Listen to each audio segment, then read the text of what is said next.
Welcome, everybody, to another edition of the C3 Friday Free for All. Back here on another Friday evening. We appreciate each and every single one of you spending your Friday evenings with the C3 Panthers podcast. And remember, this is your show to be a part of. If you would like to jump on the show and be a part of the discussion that we are having here tonight, I have pinned the link to join in the top of the YouTube description and the top of the Facebook description. We have a bunch to talk about tonight. Of course, as Nirvash says, the never-ending Bryce Young debate. We'll talk about that. We'll talk about if Xavier Legette is set to be traded before the start of the season. Are the Carolina Panthers going to backslide out of first place in the division and miss the playoffs due to how hard our schedule is? All of that and literally whatever you want to talk about, because this is your show. We appreciate each and every single one of you for being a part of what we do here. Next up, you've been missing him, so he has graced us with his presence yet again. The Bat Daddy back on the free for all. Greg, how are you, brother? What's going on, man? I'm doing good, dude. Living life and waiting for football to start. I'll tell you that I'm definitely ready for football season this year. Feel like I'm going to dominate the fantasy league again. I'm not sure, but I'm fresh off a Star Wars viewing last night, and just kind of excited about talking about football now. Yeah, but not if I have anything to say about that fantasy league, okay? Okay. We'll see. You beat me last year, but I got my Bengals trio coming back. Joe Burrow, T. Higgins, and Jamar Chase. We're gonna burn some shit up. You know what I mean? Too much on one team, man. Too much on one team. That's what they say. Shout out to Cody T. He says, going by overall stats, yes, Bryce is a bottom 10. Oh shit. Haven't even started yet, and shots have already been fired. My man Christian Sigma Panther back on the free for all. My dog, what's up with you, bro? I was just getting ready for this Memorial Day weekend. Happy Memorial Day to everybody, and looking forward to more Panthers football. Yet we'll have another Bryce chat yet again. That's never going to get old, is it? Another Friday, another Bryce Young debate. Ain't that a bitch? Come on, man. We appreciate y'all. And if, like I said, if y'all want to, don't be shy. We do not bite. Jump in and be a part of the show. Yeah, sometimes. But we tried to stop him, but it doesn't work. But all right, boys. Let's jump into this. I want to show. This is some of what Chris Sims had to say on his podcast, where he ranked Bryce Young number 31, but to his credit, one spot ahead of our division rival quarterback, Michael Penix, at 32. But let's listen to a little bit of what Chris Sims had to say about Bryce Young. Felt like there were moments of moving forward for Bryce Young last year, Chris. But the question is, after rewatching the film, where did it ultimately land? Yeah. Did we get too far over our skis that Bryce Young has arrived? I think so. I do. It was better, no doubt about that. Sure. There is, and is he's a good little athlete. He does have good feel. Good little athlete. And anticipate doing stuff like that. That's not a shot. But yet, is at it? the end of the day, this is still a guy that, because of his size, there's plays turned down because of not hanging in the pocket or not seeing it. At times, it's too conservative because it's like, wait, he can't really see that guy down the middle, and there's somebody there, so it goes underneath, right? So that's an issue. The aggressive decision making is not quite where I would want it to be, and at a base level, the throwing is just not good enough for me to rank him above this, right? So that to me, and again, we're in an era right now where I think maybe more than ever, where not only me, but I know the NFL is like, no, guys got to make plays with their arms. I hear it a lot from coaches. Yeah. I do. And whether they're playing another team with the quarterback and going, gosh, the guy makes so many plays with his arms. It's just unbelievable. My guy doesn't do this, or, I wish my guy would do it more, but he just doesn't have the arm and all that. And so, yeah, that's where, like, Bryce Young, it might have been a better year. But again, like I told you, in the 20s and all that, there's some good players and some guys that can really make some big time plays and throws and do all that. And we got a lot of damn good quarterbacks. So, yeah, Bryce Young, there's still work to be done there. And yes, I'm not sold he's their long-term future there. I'm not. I don't know if they are. And I don't think So much of what Chris Sims just said, I say all the time. I say it on the podcast. I say it on Twitter. And everybody gives me a gang of shit that I'm just a hater. I'm a bad Panthers fan. I'm this, I'm that. Stay on that side. And by the way, all of the same things that I get called, Chris Sims, he gets called a bunch of names for him also saying this. And I don't think that any of these things are unfair. Now, if you want to say the ranking is too low, that he deserves to be in the 20s, one of the things that gives me pause, and even though I would rank Bryce higher than 31, the reason I don't freak out about it is because much of what he said is the truth. Like, do we really think that opposing defenses are scared of Bryce Young's arm and his arm talent? That doesn't mean that he's not a playmaker. But, what did we see last year? The Saints basically choked up to the line of scrimmage, and they dared him to throw deep. And that beat us twice against the New Orleans Saints. Where am I wrong? Where's Chris Sims wrong? Where's the nuance to this? Boys, who wants to go first? Well, heck, I'll go first a little bit. It may be a little long-winded, but I just want to preempt this by saying, one, dude, I've been a fan since literally 1993, before they even stepped out on the field. October, baby. Yeah. October 27th was my birthday, and they announced the team on October 26th, and I was living in California, the West Coast, and I worked graveyard shift. So I was reading the sports page on my birthday, and I heard that the Panthers were coming in.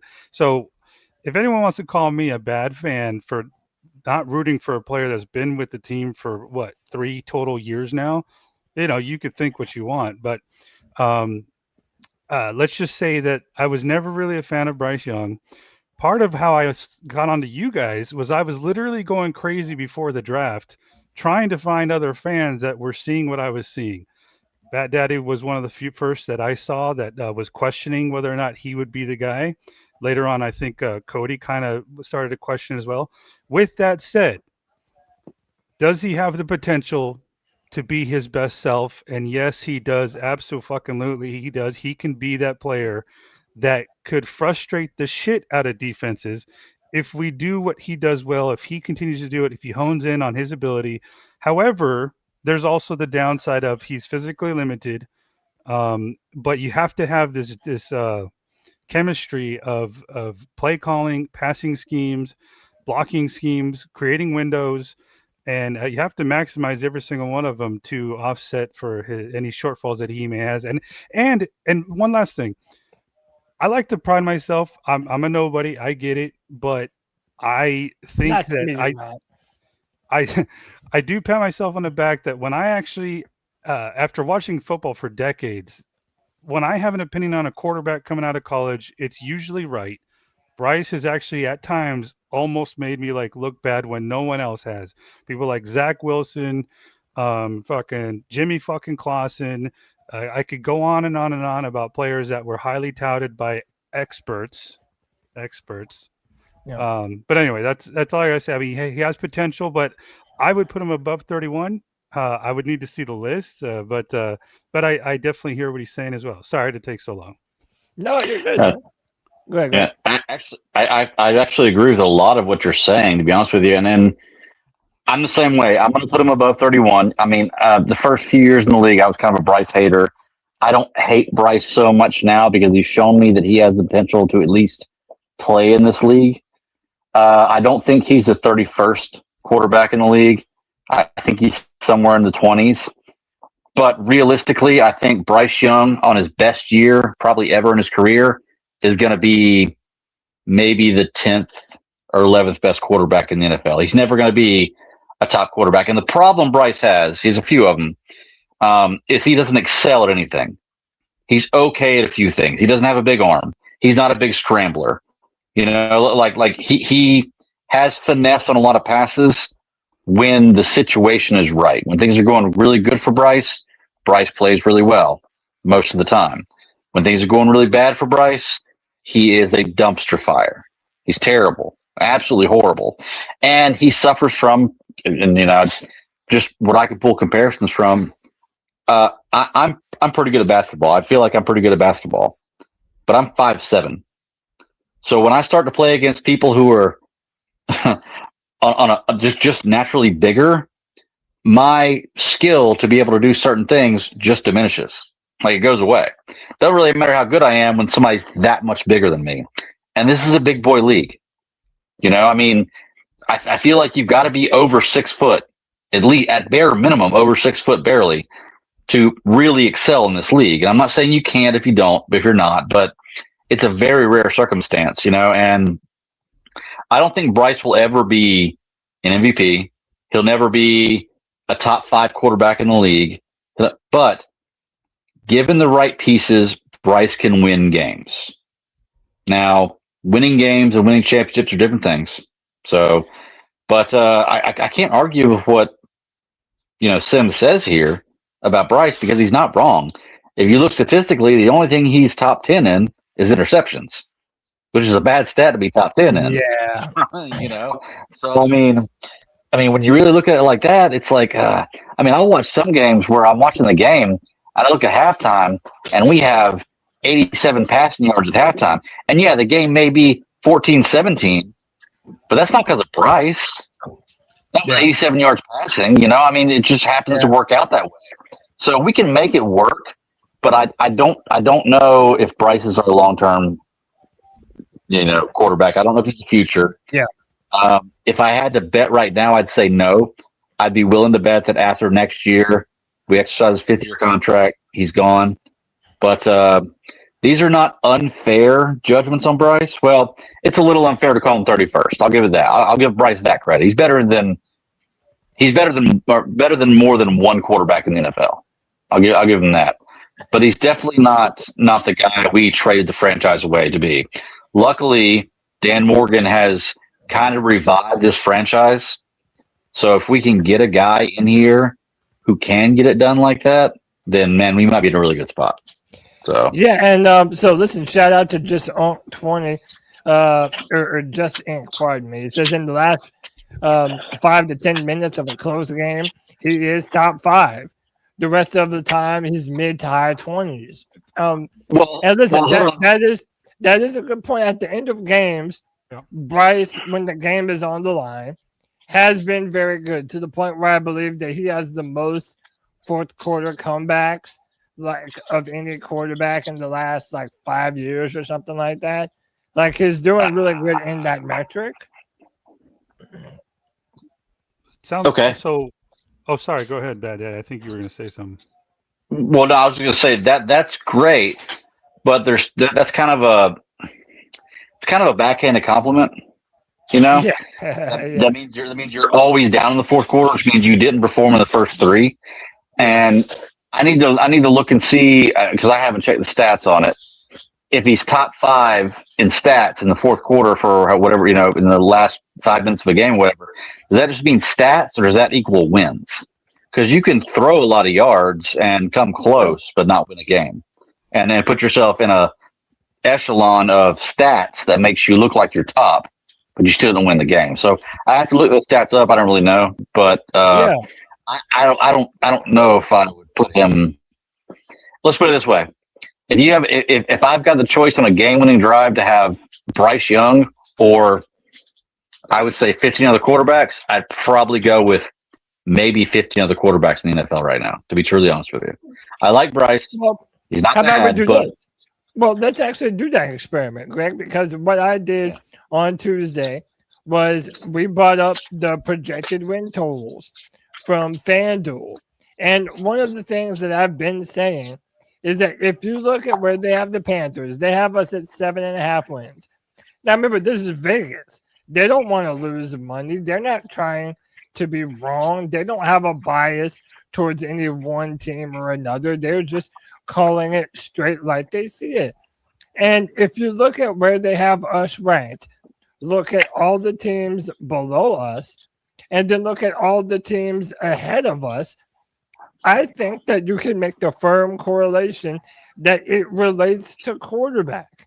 If you want to debate that the Giants, maybe Jackson Dart is maybe on a similar path to Bryce, whatever. I think even that's a little bit debatable. Tua Tagovailoa, say what you want about him. He's been a consistent, quarterback for the past at least couple of years in the NFL.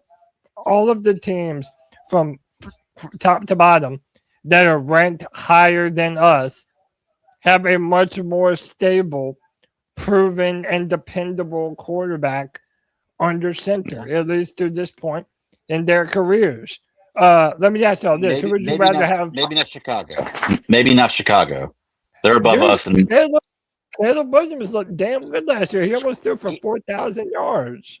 He did, but that was only one season. So I need to see a little more for improvement on him. But everybody else on that list, I can say definitely, I'd rather have their quarterback on a game-winning drive. Also, did you realize that most of the quarterbacks from the year after Bryce was drafted, so Bryce was drafted in 23. If you go to 2024 and look at the quarterbacks that were drafted, Caleb Williams, Jaden Daniels, Drake May, Bo Nix, I think all 4 of those quarterbacks have shown higher flashes than Bryce to this point in their career. Jaden Daniels was an offensive player of the year. Caleb Williams threw for over almost 4,000 yards. Drake May was in the Super Bowl last year after the Patriots were one of, if not the best team all year last year, and then thumped us. So even 14 games. Yeah, that's right. And they beat the Panthers too. So even some of the guys that aren't as proven, they have shown flashes of a higher degree. Even CJ Stroud, who was the offensive player of the year. This is a fun experiment, right? So would you take Bryce Young or Tyler Shuck for the New Orleans Saints? Shuck. Ooh. Yeah, this is a safe space, boys. Speak your truth. That's a tough one, to be truly honest with you, because Shuck, okay, simply because I'm a Panthers fan and I don't know enough about Shuck, I'm going to say Bryce Young, but man, that's a tough one right there. Now, if you would have asked me before Shuck, we saw him play in the NFL, I would have said Bryce Young, but he surprised me a lot. Can I say one thing? What were we just talking about? It'll come to me. Sorry, man. I'll the 2024 quarterbacks. Oh, so what that gentleman said, I think it was just Tink. Dude, you're right. Like, he can be clutch, but here's I'm going to say counterpoints here. When he's clutch at the end of games, there's really nothing that stood out that's like, oh shoot, no one else can do that, or oh shoot, that was just amazing. It just seems like he finally zones in and starts to execute, which is the downside of his game, which there are a lot of times where he's not executing properly during the game that leads us to need to come back. But on the plus side, if he can learn to execute those easy plays and those easy throws and those easy reads, then and he can do that for the 3 quarters before the 4th quarter, then he could vastly improve, in my opinion. And that's what I'm saying he needs to hone in on and kind of be masterful at. Yeah, no doubt. No doubt. It's there are things that he does well that I do think he can continue to build on. With that said, and Greg, you kind of alluded to this, that it's hard to even imagine him as one of the top quarterbacks in the NFL just because he doesn't have that plus level talent. He doesn't have a big arm. He doesn't run a 4.4. He isn't big enough to take hits. And I mean, it doesn't mean that he can't do some clutch things, but also remembering that we were promised Drew Brees 2.0, and he really hasn't been anywhere close to that. It makes you wonder, like, even if you think he can be a lot better than he is right now, what is his ceiling? And I always felt, being the most generous that I could possibly be, the best comparison for what Bryce Young could potentially be if he plays his best football is Brock Purdy, which I don't consider that to be an insult. Brock Purdy is a damn good quarterback for the 49ers, but he has a similar arm, similar stature, similar build, and a similar skill set of playing that point guard position and distributing the ball around the field to the playmakers. I don't think that's a bad comparison for Bryce. Yeah, if I had to compare him to anybody that I thought, and we got to go back to Nirvash's super chat there in a second, but if I had to compare him to anything, I would probably say Doug Flutie, to be honest with you. That's kind of where I see Bryce's ceiling at, is Doug Flutie type player. Now, I have to just be honest with Doug Flutie. Of course, I know of him, but watching him play was way before my time. So I could not tell you what exactly made Doug Flutie a great quarterback, what his traits were that would, put him at the upper echelon. But but I get that he was a similar size. He was a short quarterback too. Go ahead, Greg. Well, no, I was going to say, I want Nirvash's chat here, or super chat. I would appreciate it, by the way. He says, what does Bryce need to do to earn a $50+ million a year contract? Woo! My goodness. I think Bryce needs to definitively win the division. And when I say definitively, I mean like 11, 12 games and not go into the last week or two of the season with a tiebreaker series and win a playoff game. I think if he can do that, if he can win 11, 12 games and win a playoff game, then I think the Panthers offer him a $50 million contract. But he's got to do that, and he's got to show some dominance. I mean, we got to have more than 23 touchdowns. Or easily. Like I mean, top level quarterbacks are throwing 45, 50 touchdowns a year. He's got to be somewhere in the 35 to 40 range of touchdowns. Below 10 or 11 interceptions, win 11, 12 games, and definitively win the division and the playoff game. I think if he does that, then they'll probably offer him a contract. Now, is that the right thing to do? Because it could be a fluke year. I don't know. But I think that could get him a $50 million contract. Dude, for over 4,000 passing yards, over 35 touchdowns. He needs to have a 95+ completion percentage. I mean, he needs to have really, well, no, not pardon me, but QBR. I was like, damn. QBR. Okay. But I would say a high 60s to low 70s completion percentage. Yeah, he does need to have really good numbers this year. He needs to put up Pro Bowl numbers. To be honest with you, he needs to show he's a Pro Bowler. Yeah. But I do want to continue with this experiment, going down this list. So we did Tyler Shuck. Would you take Bryce Young, or would you take a 42-year-old Aaron Rodgers? I'd take. Because I'm not. I know you've never been an Aaron Rodgers fan. Well, no, when he was younger, I loved Aaron Rodgers, but ever since he got traded away from the Packers, and he became a more of a spectacle of media than actual football, I've not liked him. If he'd have focused, and I hate saying like this because I'm not a Tom Brady fan, but if Aaron Rodgers would have focused on football instead of everything else in his life that he's focused on, about being popular on podcasts and media and everything else, he probably could have won a few more Super Bowls. Like, this dude was one of the best we've ever seen, and he just fell off, man. Like I don't know what his problem was. He just fell off. But I would probably take Bryce right now over Aaron Rodgers because I don't think Aaron Rodgers is going to have a great year at all. I think this is the year that we see a legend die. To be honest with you. And by the way, he already confirmed it is his last year playing football.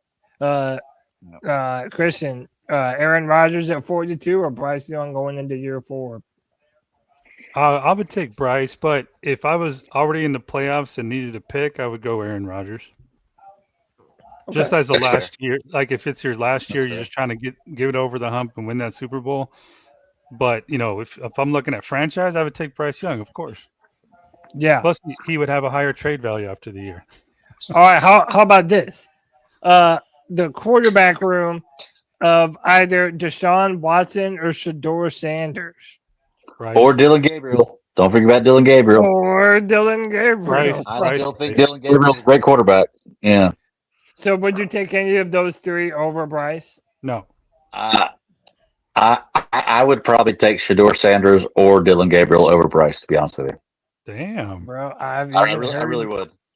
I've even heard that old touchy-feely is starting to look like his old self again. I don't know. I'm just saying. Oh, you got Clemson love for that, man. Come on. I'm just saying, old touchy-feely. I'm just saying. Look, I'm telling you, I think if you put Dylan Gabriel and Bryce Young's spot right now, we win this division this year, hands down. Okay. And that's honestly, that's going against what I normally say because he hasn't proven anything in the NFL yet. I just got a feeling with that guy, just based on his college career. I think he could be a good NFL quarterback. I don't think he'll ever get the chance though in the position he's in. I don't think he'll get a chance.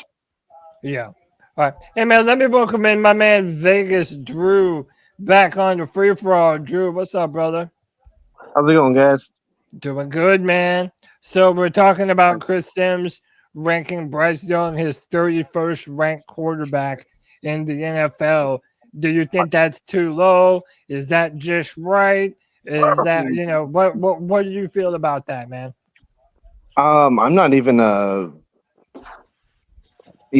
not a Bryce fan, but that's pretty low. Like, yeah, I'd say he's probably in the 25th out of 32 or 30. Like, I wouldn't put him that. Like, that was a little much, but yeah, I get what he's saying. If you watch that whole clip, and they mentioned it, like we said last week when we were on here, someone was like talking about the stats. Like, what stats do you have to show you're not just a hater? I was like, that pretty much sums up what I've been saying. I was like, he averages 180 yards. Like, it's just that's not enough. Like, he's playing Trent Dilfer stats. Like, yeah. They're like, oh, you could win. It's like, yeah, if you have a Hall of Fame defense. Like, well, we don't. We're hoping for an average, like the top 10, maybe, not a Hall of Fame, once in a generation defense. Like, so it's just what it is. Like, he's not.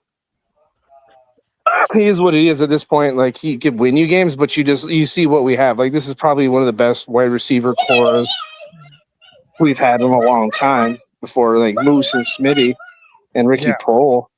But like, yeah, and he needs all that, and he's still not putting up numbers. Like, I'd roll a dice on Aaron Rodgers because that guy is. No, I don't like him. Like, I don't know if I'd take him over Bryce, but I could see, like, it's one of those things where if like Bryce got injured, I would take Aaron Rodgers. Yeah, I mean, dude, Aaron Rodgers, again, one of the greatest quarterbacks of the past decade or more. But I don't know. I think Father Time is undefeated, and I would take a youth. So I would take Bryce over Aaron Rodgers at this point in time. I would take Bryce over the Browns. Let's continue to go down this list. What about Cam Ward? Bryce. It was his first year last year. Would we take Bryce over Cam Ward? Yes. Right. No. Yeah. I'd take Cam Ward. Okay. I think Bryce has proven more. Bryce has looked better in the NFL, but I do think that Cam Ward has more upside. But because it's just upside and I have not seen it yet, I cannot give him credit for that So I would take Bryce over Cam Ward at this moment. Yes. I'd take Cam like Cam Ward. He's at a word. You talk about Bryce's first year of wide receiver bums. I think Cam Ward probably had worse wide receivers than him. Well, Yeah, can I say too, with Bryce, my big thing is, and I've always, at least the last few years, I've kind of come to the conclusion is, you can win games with Bryce, but you're not going to win games because of Bryce. However, you can definitely lose games because of Bryce. And that's the issue, is that you can win with him, but you're not going to win because of him. He's not going to be the reason. He may have been a few games that in his career, he may have been the reason we won, but not enough to prove that he is the reason that we win games. But he can definitely lose you a game. He can definitely be the reason where he has those 4 interception games, where he opens the season throwing his first pass of the season, throwing a pick, stuff like that. Like, you can definitely lose games because of him. He'll never be the reason we do win. He could be the guy we win with. You know? I feel differently. White Chocolate Yeah. Espresso What's in up? the building. What's up, Kev? Hey, dude, I we're think not that going to get Rams Spencer game- Rattler, bro. Yeah, we're not getting Spencer Rattler, so you should know. No, he needs to go to a better team. Oh, okay. No, I think he can, because like that Rams game, I mean, if we have any fucking pass defense, we win that game. Like any type of fucking pass defense, it was horrible. Okay, and like I said, there are some games where you can give him credit that, okay, we won this game because of Bryce. But can you pick out, he's probably played 3 seasons now, so can you pick out more than 4 games in 3 seasons that we've won that was because of Bryce? I would have to look at him. I don't know by heart. That's But what it's I'm saying. not- it's not a lot. We could. Yeah, it's not a lot. Yeah. But So- I just look at it the way his potential wise. I'm just talking about potential. I'm not saying what he is now. Or, Yeah. he looks like a young mid 2000s Tom Brady with wheels. Game on the line. You can't doubt it. Like he's hitting it. He's got the accuracy down. He kind of, Tom used to do, what was it called? Like throw it short constantly and like Oh, ding march on the dong. field. He has that. Check downs. Yeah, check downs. Like, I mean, he looks like that. That's what Tom did when he first got in the league. He has the clutch gene. It's just fixing the little stuff, I guess. He does, but I can point out a lot of passes last year. Oh, And yeah, he had a decent season last year that were just bad throws by Bryce. You know? And listen, I can wanted point out a lot of Hooker to really start good ones, over him too. at one point.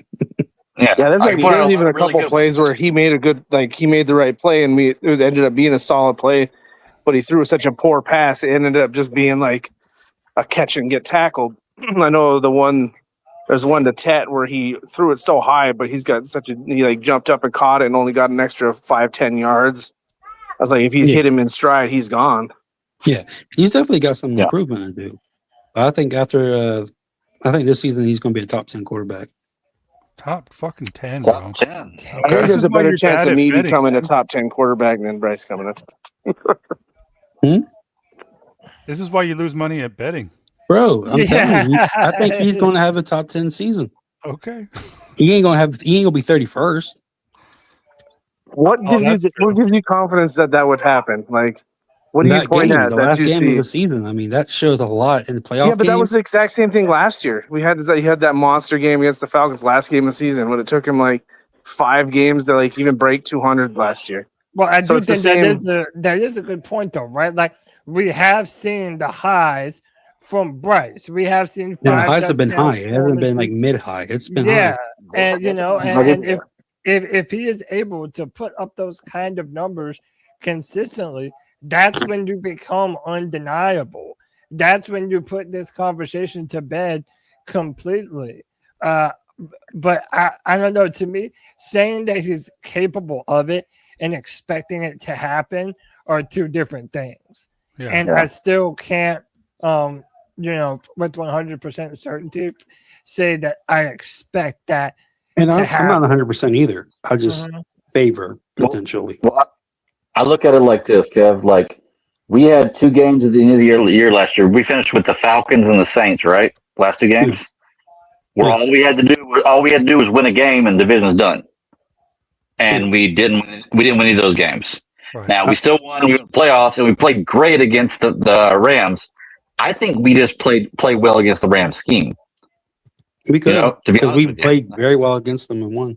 I'll say this, Yeah, man. yeah. If Bryce can do what he did to the Rams, but more times than not throughout the year, then yeah, I mean, Kevin has a point. If he can do that most of the games, then yeah, he could have a really good season. Hey, Hey, man, Kev, I'll put hey, real quick, Kev, I'll put 20 on Bryce being a top 10 quarterback next year if you want to take that bet. Put I'll how take much? it too, man. I'll put 20. Says he's not top 10 quarterback next year. Well, first of all, we got to Let's define do what's tattoos. top You have to 20. get a tattoo on a unicorn tramp stamp if he doesn't get top 10. Okay, well, we have to define what top 10 Yeah. quarterback is. We'll talk. I got you. I'll What do text you you mean? later. How do you not define it? It's a top 10. You get Hey, top hey, 10. y'all- on a It's reason. y'all- also like, What's Y'all the next? anybody messed can it, say he's top 10. because QBR? I might want in on this action too. You got to I have might- like man. actual I- like I might- I stats might and put in everything. I might Shit, put I'll in sell my own- house to take that bet. Hey man, hey, real quick, let me welcome two more people into the show. We got Michael Wydrick in the building. Michael, what's up, dude? How are you, man? What's up, Cody? What's up, fellas? How you doing? Doing good, man. What do you think about Chris Sims ranking Bryce Young his 31st overall quarterback? Too high, too low, or just right? In my opinion, I think that's too low, but the stats need to prove to me otherwise this year, because if Bryce Young is proven to be at that ranking this year, then it's all said and done that Bryce Young just needs to get out of here. Because yeah, I'll be honest with you, I'm a Bryce apologist right now for what I had said back when we were in the playoffs. Because clearly I don't want to see him fail, nor do I want to see him stumble and fall on his back or anything like that. I've been giving him too much criticism for him to have last year be a somewhat of a fluke to us having a losing season again this year. I expect all of our players to have a successful season this year. Okay. And wish nothing but the best for these guys. I hope that these guys can come out and prove something that is worthy of our liking. Absolutely. No, I couldn't agree more. I mean, this is another very big season for Bryce Young. And what he does this year, I think, is really going to go towards telling us who he's capable of being in the future. Let me welcome in my man, Alex, 814 Panthers, holding I it gotta down. hop off. I'll on see the y'all later, West bros. Coast. Later, Kev, holding it down on the West Later. Coast. That's the left coast. Alex, how you doing, man? Hey, doing all right, Cody. How you guys doing? Doing good, man. So Chris Sims ranked Bryce's 31st ranked quarterback. There's only 32 of them, and he thought that he was bottom two. Where did he go wrong? Is that too high and too low? And where would you rank him right now? No, it's too low. He's not the 31st. If he was a 31st ranked quarterback, I don't think he'd be I don't think they'd be a playoff team, honestly. I know we talk about stats and all of those things, but at the end of the day, this team, and I've brought it up several times, it's a young team, this Carolina football team. They're a team that's growing. They're going to have growing pains. We're finally doing the rebuild correctly, and we're actually rebuilding around Bryce Young. So that's like something that I'm excited about. The first year he came in, like I said, you could have threw anybody back there. That would have been bad. It was just bad. No O-line. And you saw it in the Super Bowl one year. Mahomes didn't have his O-line, and he got crushed by Tampa. Got crushed. He looked like just an average quarterback. So you have to build around your quarterback. And I know you guys talked about, as far as like everyone always says that, yeah, he's the first pick in the draft. You're expecting him to be, a certain caliber quarterback, whether it's like just a game changer or whatever the case may be. And I think we're starting to see and realize that he's more of like a, kind of like a Sam Darnold kind of quarterback, where it's like he could win you a Super Bowl. I think he could if you put the right pieces around him. Now, if it's like you expect him to, or you want him to be like Josh Allen throwing for 350 yards, 400 yards every game, that's not really that's not really a recipe for him. So it's like, I don't know. I'm just curious on your guys' expectations. Like, not so much the team, but like for him. Like, what are those expectations? Because it's like, I feel like every avenue we talk about, it's always about, at the end of the day, I feel like as Carolina Panther fans, we want to win a Super Bowl, and I think we're building and striving to that. So I don't know. I just kind of want to hear your thoughts on that. Yeah.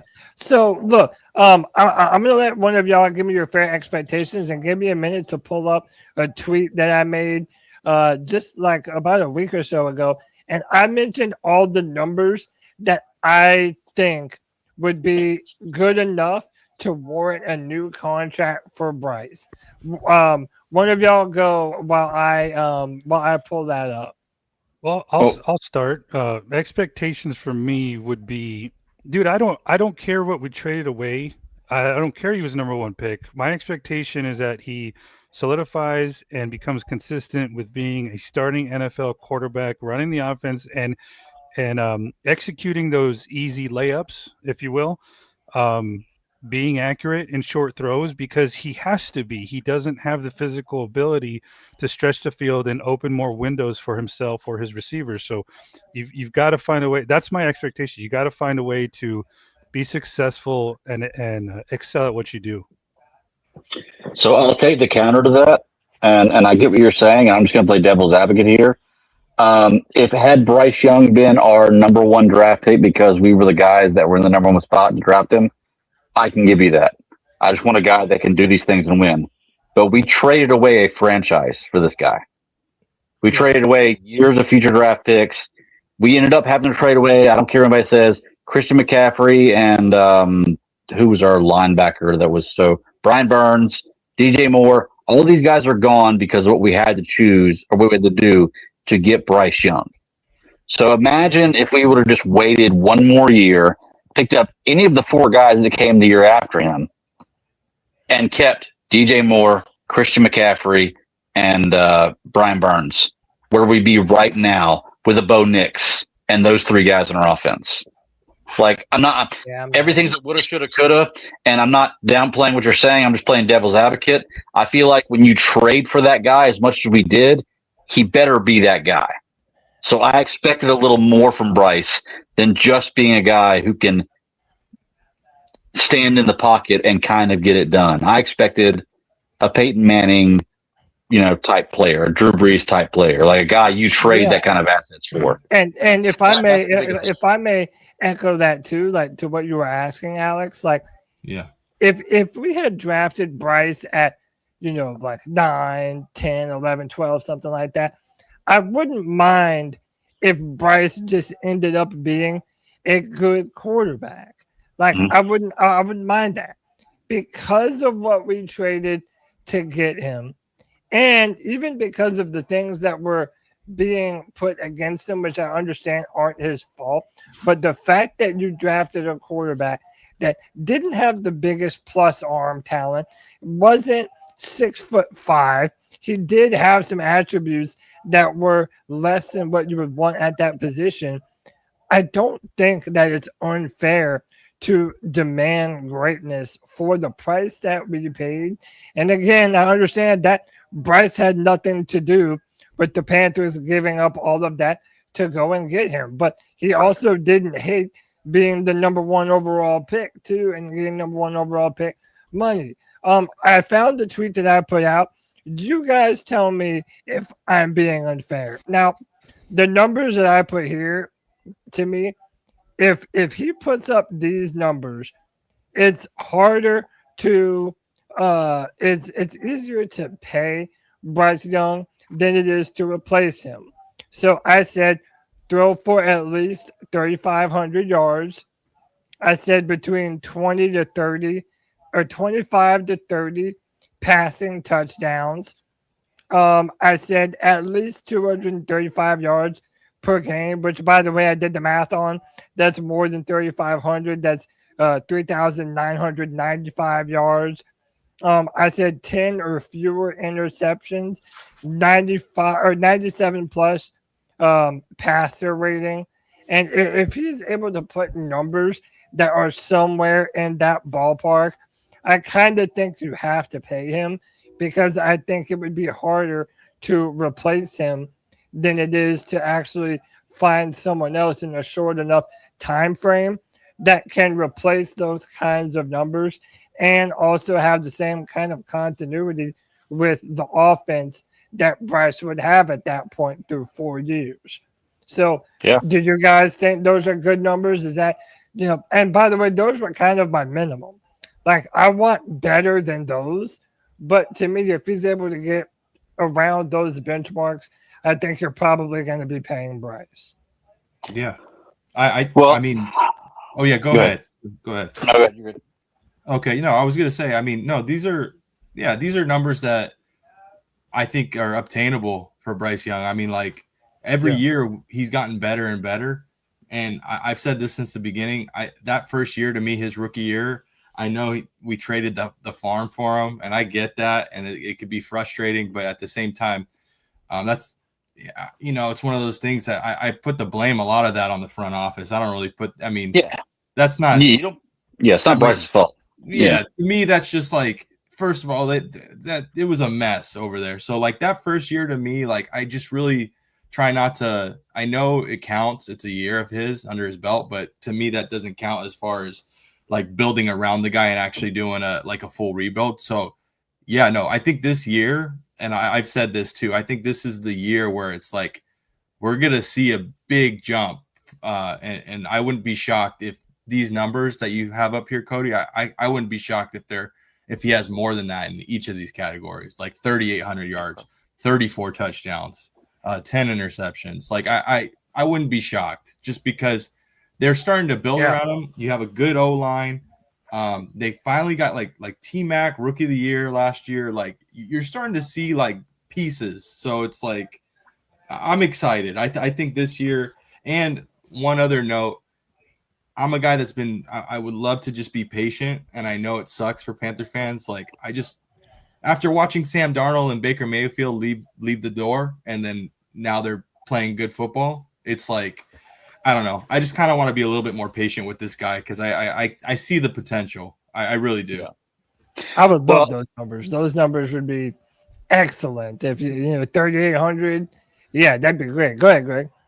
Well, I was going to say those numbers would be good, but the question I have, and this is why I hate this position, I hate it, and this is what I hate about Bryce, is because it makes me second guess everything. Because if he puts those numbers up, yeah, he may be the guy you want to pay, but what if those are his numbers? Like, what if he puts up? What if we pay him 5 years, and that's what he puts up for 5 years? That's not top numbers. Now we talk about Baker Mayfield coming in and Darnold coming in. Well, Baker left and went to a phenomenal team, okay? And he's still not playing that great on the phenomenal team even now. Darnold went to 2 phenomenal teams after he left us.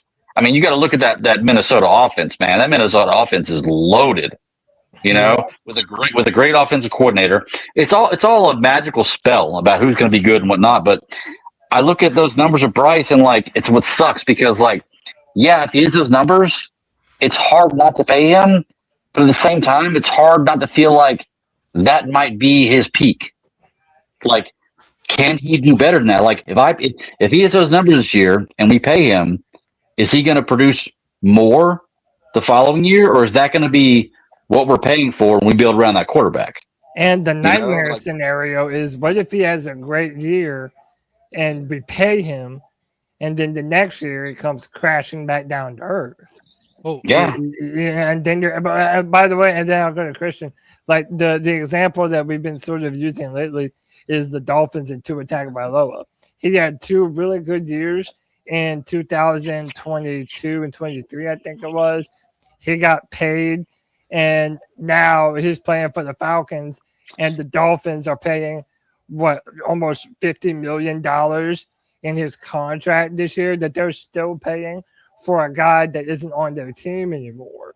To be fair, I almost hope that he would play really good in 2025, or pardon me, 26 and 27, and then pay him. But I get that's unrealistic. To be fair, if Tua doesn't take those shots and take those concussions, I think he's a top 5 quarterback in the NFL, and he's still in the Dolphins. He's a victim of injury. Okay, those concussions take a big toll, and he's taken a lot of them. I think he should have retired, to be honest with you. He's taking a big chance. But I think Tua doesn't get the concussions he got. It's a totally different ballgame in Miami with Tua. I know, man, but if my aunt had nuts, she'd be my uncle. I agree. Those concussions, that's a part of the story of Tua Tagovailoa. And you know that. And by the way, and then I'll go to Christian. That is one thing that I do give Bryce a fuck ton of credit for, because even though he is a smaller quarterback, dude, he has taken a licking and kept on kicking. You know, he had a hurt ankle at times last year and still played through it and still played pretty well. So, you know, I'm not going to not give credit where credit is due. Let me go to Christian, and then I'm going to introduce someone. Go ahead, Christian. Okay, so Cody, about the numbers you picked, this is why I wouldn't put too much stock in just numbers. Because last year with those numbers, he would have been a top 12 quarterback. But I'm going to lift off some stats here of one quarterback. See if you can guess who it was. He was ranked 11th in passing yards, 3,668, 25 touchdowns, 10 interceptions. That's pretty similar to what you were looking for, right? Yeah. Guess who that was? Probably Mahomes. Josh fucking Allen. So come on, dude. Like, there's more to it than just numbers, is what I'm trying to get at. So what I'm saying is, like, I think I would be fine if even he got less numbers than that, than what you put on your tweet. But I want to see like an elevation of the offense. I want to see more control. To me, I'm just saying it's just not all about numbers. To me, it's got to be about his individual performance and what he can, what's on his plate that he can take care of. What can he execute on? Well, yeah, but when you compare those Josh Allen numbers, you've also got to add in his 12 rushing touchdowns or whatever many he had. That's what I was about to say. How many That makes it a little different. Right, you know, so there's more to it than just the passing yards, though, is what I'm saying. No, 100%. And man, let me welcome in the brand ambassador, C-Dog, 1983 TV, C-Dog in the motherfucking building. What's up, dude?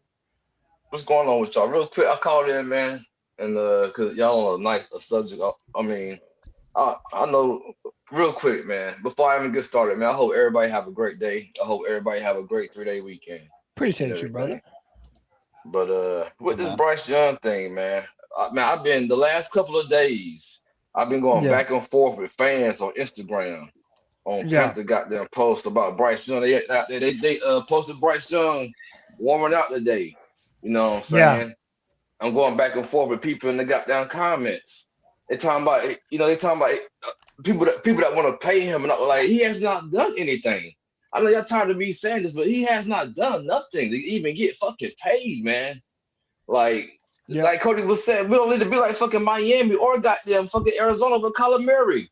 Both of them moved on from them short quarterbacks for a fucking reason. Come on, man. Like, man, I want him to be the outlier, but man, look, this is the NFL.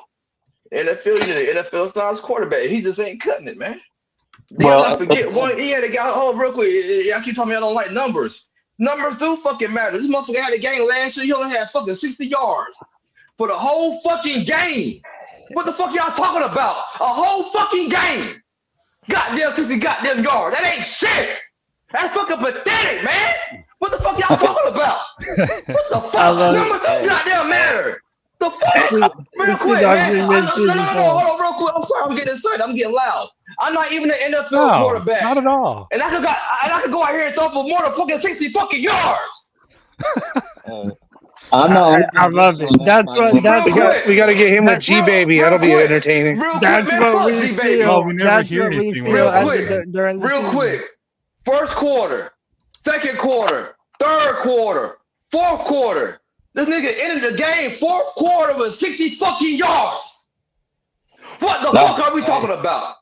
No, hey, you're complaining. Real quick, my man who brought up Josh Allen numbers. Now, real quick, can you do this? Did Josh Allen ever had a game where he didn't throw for 100 fucking yards? I'm struggling to understand your point, bro. Take that, Christian. Okay then. Oh fucking okay then. What the fuck? Man, Josh Allen ain't never came out here. No. Josh Allen ain't never came out here. If Josh Allen, Patrick Mahomes, fucking Lamar Jackson, any of them top 10 5 quarterbacks ever came out and threw for 60 fucking yards, they would be on their ass. What the fuck y'all talking about, man? The fuck, man? Y'all, I'm getting tired of this shit, man. I'm getting tired of this shit, man. See, dog, shit. Wait, hold up, see, dog. We understand that frustration, bro. And I feel like last season, that's what a lot of us felt. Like, bro, we need more than this. And now that people are talking about, and again, nobody serious was ever talking about this, but talking about extending Bryce Young with the majority of his performances last year, that was insane. That was absolutely insane, and it was never reasonable.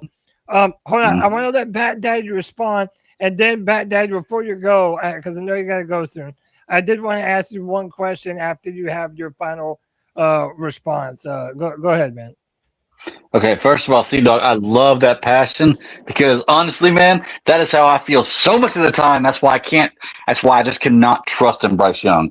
That's why I cannot put my faith in him. I totally understand where you're coming from. And I will say, while I don't believe Chris Sims putting him at 31 is correct, I know the reason why he did that is because he's a journalist, okay? So, although I don't think Bryce Young will be the 31st quarterback, there is the possibility he could be. I could see it happening. And should it happen, Chris Sims can go back and say, I told y'all. There you go. And best case scenario, Bryce is top 25. You know, so he's not going to be that far. That's what I'm saying, man. Yeah, he's more likely to be bottom 10 than top 10. Real quick. Exactly. He never had a Pro Bowl season. Never had a Pro Bowl. Never All-Pro. Nothing. Yeah. This motherfucker ain't got shit. Man, real quick, I'm sorry, man. I hate I gotta keep bringing up fucking Cam Newton, the greatest fucking quarterback ever of the motherfucking Panthers. Cam Newton came out. They picked Tyler Huntley over Bryce for the Pro Bowl. But check me out. Yeah. Cam Newton his first game. Came out, threw for goddamn over 400 fucking yards. And he wasn't all that. They say he man, second game to the same goddamn thing.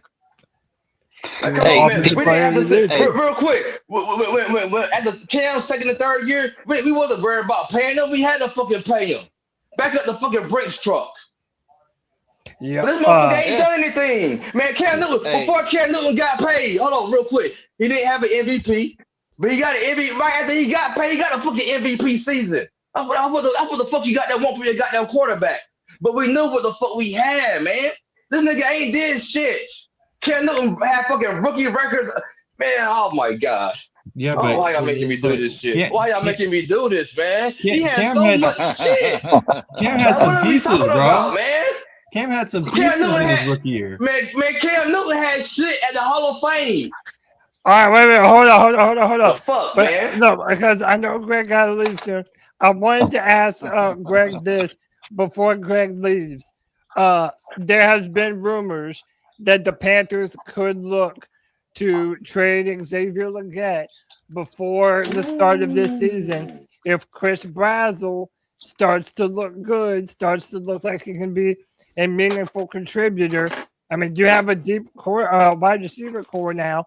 That's also Jimmy Horn Jr., Jalen Coker.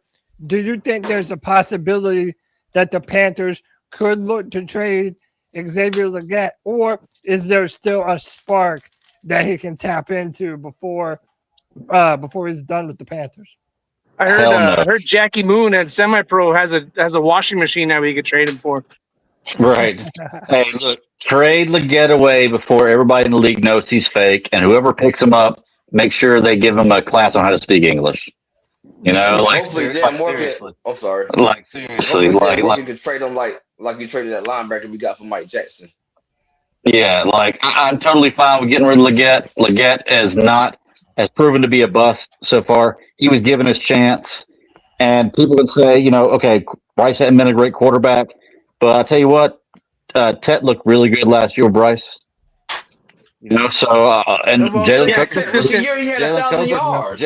Jalen Coker looked really good with Bryce. Hell, fucking what's dude that went for Minnesota? Bryce and Tremaine, everybody. Thielen. No, Adam Adam Thielen. Oh, Thielen. Adam Thielen looked good with Bryce. So Xavier Legette hadn't looked good with Bryce. Hadn't looked good on our team in the NFL since he's been here. If we can trade him, get some value for him, and get rid of him. I would take Jalen Coker over Legette any day of the week. Any day of the week. Hell yeah. Jalen Coker is fucking smoking goddamn Excel. Yeah, he is. Running. First of all, all Jalen Coker do is catch the fucking ball. Jalen Coker can run the whole fucking route tree. And it's big and strong, bro. Like he can go across the middle of the field. No, I'm saying he's got to stay healthy the whole season. Jalen Coker can go across the middle of the field. He catches everything. Like, I think that guy is a legitimate number 2 wide receiver. I love what his abilities are. Yeah, he's our next Steve Smith. Maybe. I don't know if he has the speed that Steve does. Man, but he's got more speed than people think, but he's not a burner by any means. You know, I just mean drafted not as a starter and ends up being one of the best guys out there. You know, like we didn't draft Jalen Coker and expect him to be what he is. You know, I think he compares favorably to what's his name, Drake London. I think he's kind of similar to Drake London and Tet, honestly. Fair. And let me ask this: Could Jalen Coker be our version of Puka Nacua? Hell yeah. No. If we had Matt Stafford, I because I don't see him really feeding one receiver like that. I feel like the Rams they feed him too much. Reminded me of Larry Fitzgerald. If you had Matt Stafford that could feed him the ball, yeah, I think he could get them numbers. I would say honestly, real quick. And Matthew Stafford got a more live arm right now than Bryce arm at his fucking age. With the broke back. I'm fucking done. Done, man. But hey, Bat Daddy, let me give you the microphone, brother. I know you gotta get out of here. Yeah, man. No, I'm getting out of here, man. It was great being with y'all. Honestly, I love Sea-Dog. I love the passion, man. I really do, and I feel the same way, man. And football season's coming up. We're gonna see what happens with the Carolina Panthers. Let's get rid of Legette. Let's pick up, man. Let's do some draft capital for him. I don't even care if we get a good player right now. I think our defense. I think people are sleeping on our defense right now. To be truly honest with you, I think our defense is going to be legit next year. I mean, top 10 defense, and I know that. Yeah. We will have a top 10 defense. That's going to be the reason he ends up getting a new contract, though, is our defense.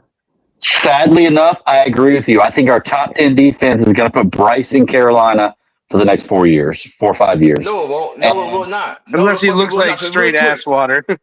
Yeah, unless he looks like had the number 1 defense last year, and he didn't get fucking paid this offseason because he can't do shit in the fucking playoffs. I know one thing. I know one thing. Hold on, Cody. The Panthers were the bottom of the NFL, near the bottom in quarterback sacks last year. We cannot be near the bottom and still be looked at as a serious team. If you're not getting after the quarterback, you're a pretender. Period, bro. I think points per game allowed is a more important stat than sacks, personally. But we'll see what happens. I understand, but just from a defensive perspective, taking the ball away and pressuring the quarterback and hitting the quarterback. I think also, Cody, though, I think part of that is because we don't blow teams out. Like Bryce just lets teams hang around, so we're never in a true passing situation where you can go after the quarterback. Greg, we don't complimentary. Real quick, Greg, what you just said. If you sack the quarterback, Greg, if you sack the quarterback and there's strip sacks and we're getting ball possession in the in the red zone, that's where you're going to get those points per game up. You got to get some sacks. You got to. No, I'm not saying. I don't know. We don't got to get sacks to get more. Hold on, you said we need more sacks to get points on offense. I mean, that helps. It translates. It'll translate. Yeah, it's just saying like all he's saying though. If your defense is holding a team to 7 to 14 points a game, that gives your offense a window to actually go out there and take more chances, push the ball downfield. Be more experimental because you trust that the defense is going to put the ball back into the hands of your offense. I think that's what he's trying to say. Yeah. I hate to bring this up again. The 2015 season, we had a really good fucking defense. Every time we got a turnover, Cam Newton and them got us some point. I just look, man. Yeah, that Complimentary team. Look, we had the two best DBs in the league last season without a pass rush. We should have a top 5, top 10 defense this year. I don't want to hear nothing about Bryce now. Bryce got to come out here and fucking ball, dog. Period. Yes, it does. You got to watch that San Francisco game. Year, I'm done, man. I'm done with that motherfucker, dog. Bad Daddy, go ahead, man. No, I was going to say the only thing I meant by that was is points per game is better than sacks. Is I'd rather get 3 sacks a game and allow 14 points than get 5 sacks a game and allow 19 points. Is all I'm saying. I mean, and it's possible. I don't care about sacks. As long as we get pressure, man. As long as they get to the goddamn quarterback. Well, look at the Browns. They got all those sacks, and they got what, 4 wins? Yeah, so that's another thing. All sacks ain't created equal. Like if we have a defense that can turn it up at a key time, it might be our defense might average 2.5 sacks a game. But if those 2 sacks come at critical times and it's consistent, that's fair. That would give you a top 10 defense if they are able to force turn, or just like end the play by getting to the quarterback on critical drives for the opposing team. The defense ain't got to do it. Like I don't expect them to do it. No one should expect them to be like lights out. If they're lights out week in and week out, you're talking about a historic defense, and there's no reason why Bryce in that offense, at that point, they just need to not fuck it up. And that's I said he could Trent Dilfer it. He could be Trent Dilfer and just chip. Last year. Yep.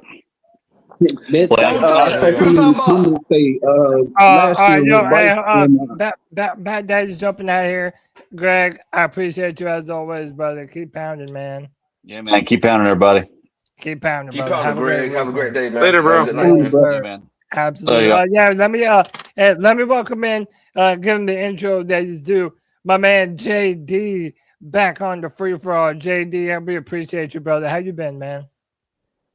Hey man, I've been giving as good as I've been getting. Life been trying to put me down, but it ain't succeeded just yet. It ain't got the strength to take you down, JD. Hey, you like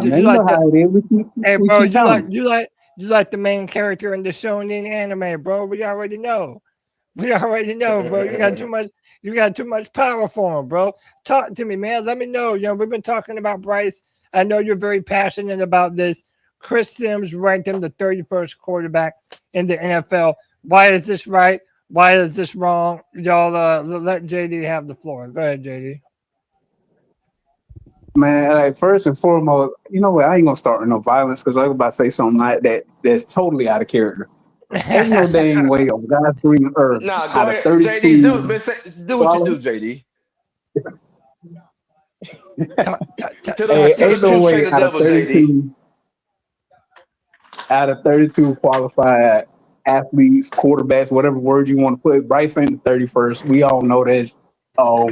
I would tell you, if I could remove as much of my fandom from it, I would tell you Bryce is like his performance up to date. He's a middle of the pack QB.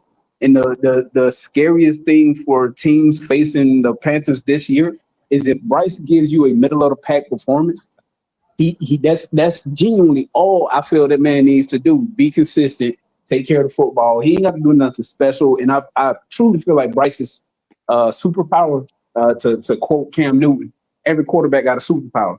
Bryce's superpower shows itself when there's clutch moments that need to be made, clutch plays need to be made. The dude plays pretty much the same way from that first snap to the final, where he can fuck up and he'll still be himself. You need that. You can't really put when you talk about leaders and you talk about the best of the best, you can't really tangibly say, hey, he's great because of that thing, but you've seen him do it. So now we get to the rest of the team, and as many other fans have elaborated, McMillan as a rookie, everyone's getting on XL, and rightfully so. I've always been a huge fan of XL. I ain't never been shy about supporting him. I could tell you that with what Morgan and company have done with this team, as big of a fan as I am of XL, Fuck up if you want to, big dog. Like that receiving room, as big of a fan as I am of every player we have on this roster, the way Morgan has constructed this team, whoever starters are, y'all getting pushed. XL, if you want to pencil him as the number 3, number 4, fuck up if you want to, because there's some dudes right behind you that I feel like y'all selling our guys short. You say McMillan's a number 1. McMillan is a number 1 on every NFL team. When we look at how can I forget my homeboy's name? How can I forget man's name? Coker. When you look at a player like Coker, Coker is a number 1 on a lot of NFL rosters. Like you put him on a lot of NFL teams in their receiving room, he's number 1. If XL steps into the fucking God-given talent that man got, just catch the damn ball, XL. Like that's it, my dog. With being 6'2", 6'3", running a 4.3, and his 4.3 is when he gets going. So you ain't tracking him down. Horn's 4.3 is I can stop on a dime, turn, and get up the field, and now you ain't catching me because we got dogs on the receipt, and Bryce ain't got to do shit. Just all Bryce got to do is get the ball to him and take him off the leash and let him eat. Let them do their thing. The running back room should be much improved. Brooks, I've been high on Brooks since we drafted him. And, bro, offensively, the team's too loaded. You got to try to F it up, in my opinion. So taking this thing all the way back to what Chris Sims had to say, there's some people in the media, there's some people with a lot of authority, and this goes beyond just football. If I ever got a chance to sit down with you in a room with no cameras, and it was just me and you, I dare you to say that dumb shit you said and did before. Like, I dare you to tell me that Bryce is the first-ranked quarterback in a room where it's just me and you. Go ahead and say it. Mm-hmm. Well, look, like, that's why I brought this up earlier, and I understand that it's Vegas odds. Vegas is by no means the be-all, end-all, but, like, I tried to go up and down this list and, you know, without any bias, determine what quarterback room I would take over Bryce Young and the Panthers. And there really aren't too many. Like, I don't know who the Jets quarterback, who is the Jets quarterback? Geno Smith? I don't know. I'll probably take Bryce over Geno. Las Vegas, Kirk Cousins, and Fernando Mendoza, who's never played a snap.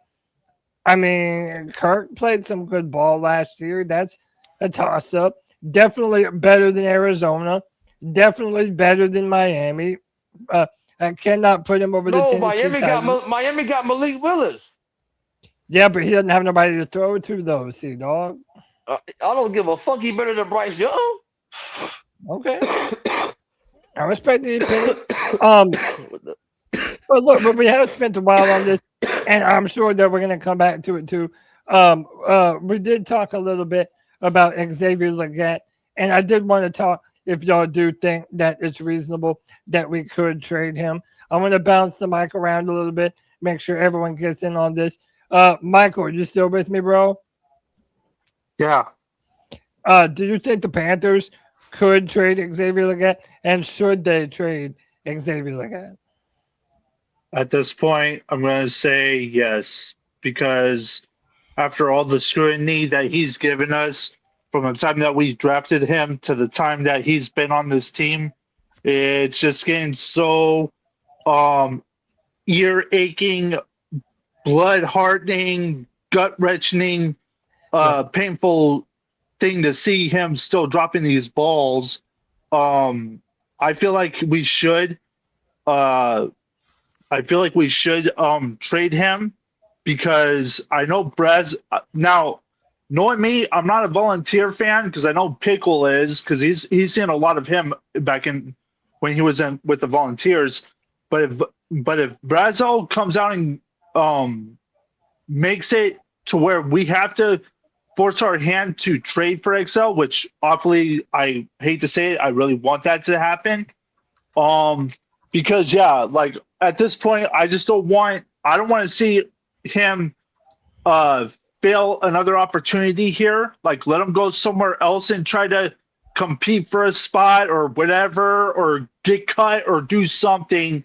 because at this point I'm done with Excel. I just don't want to see him get tossed and turned like a rag doll and end up like force feeding him the ball and having him attempting to drop these passes a lot. Yeah. This is from Joe Person from The Athletic.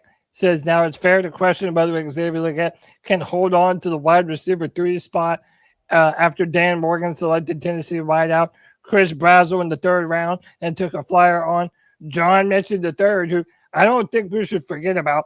John Mechie and Bryce did have a great connection in Alabama. Who had, by the way, who had 1,100 receiving yards season with Bryce Young in Alabama, but is yet to find his footing in the NFL. The eternally optimistic Dave Canales still seems bullish on Legette figuring things out, but a disappointing start to the season could land him on the trade block by October. So let me bounce it around here. Let me go to Vegas, Drew. I mean, does Xavier Legette have a chance? Can he be something? Are the coaches right about him being able to be something on this team, or is he just fool's gold at this point? I mean, I think it's smart to give him a shot because, I mean, you still have, so many years available on him. Like, I'm not a fan. Like, I just get as frustrated as everybody with him. But I think it's just bad business to try to get rid of him at this moment. Now, you ride it out through some of the year. Now, like I said, if you see that Brazzell, say we're in week 4 and Brazzell is like just took the spot from him and we're just like, well, you're done, or Mitchie or like anybody. I mean, and someone takes that spot and he's like, well, you're done. Then he comes just, expendable. Then you're like, oh, could we get like a 4th, 5th round for him? Someone maybe wants to take a shot on his athleticism like we did. Was thinking that they have, better coaches or something. Everybody thinks they could turn a turd into a diamond, but yeah.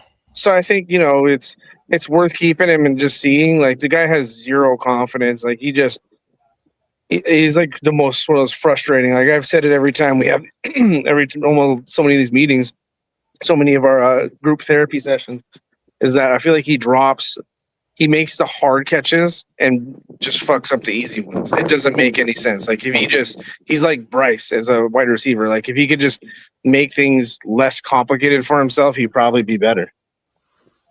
Yeah, easily.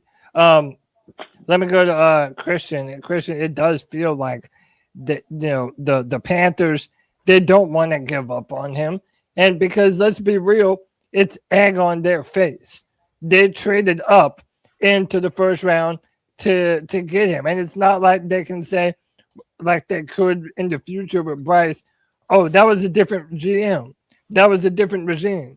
Those were these team of people who said Xavier Legette is a 1st round wide receiver and traded up to do so. So, yeah, but they really only traded up one spot, though. Yeah, but even still, man, you moved up into the 1st round because you wanted a 5th-year option on this player. So, I understand why they're trying to get the most out of him as humanly possible. We'll go to Christian, then Alex. Christian, how do you feel about this dude? Dude, I could argue both sides. He's definitely got potential. I like what Vegas Drew had to say, that he's kind of like Bryce, but out there at receiver. He hasn't really shown much. I think I would like to keep him. It kind of depends on what they're offering to trade before I trade him. Like, I don't know if I would. I'd probably take a 3rd for him, but not like a 4th, because I'd rather have him on the roster, even if it means he's wide receiver 4. But then again, dude, we don't know what goes behind the locker room or behind closed doors. Is he going to get our system? Is he going to build chemistry with Bryce? Dude, it's a tough one for me. I don't know what else to say about it other than if Brazzell, a 3rd round wide receiver, comes in and plays better than you can, then I think the writing's on the wall for him. Yeah, no, I think so too. I think so too. We'll be losing Boomhauer. Shout out Boomhauer. Alex. Yeah. No, I mean, he's somebody like I know last year for us, like we actually had this conversation about wide receivers and who we were keeping, and we had this same conversation last year. We had XL, we had Tet, we had Thielen, we had Coker, we had Horn, we had DJ or Moore, and then we also had Tremaine. And before the season even started, Coker was out, Thielen was traded, Moore was out.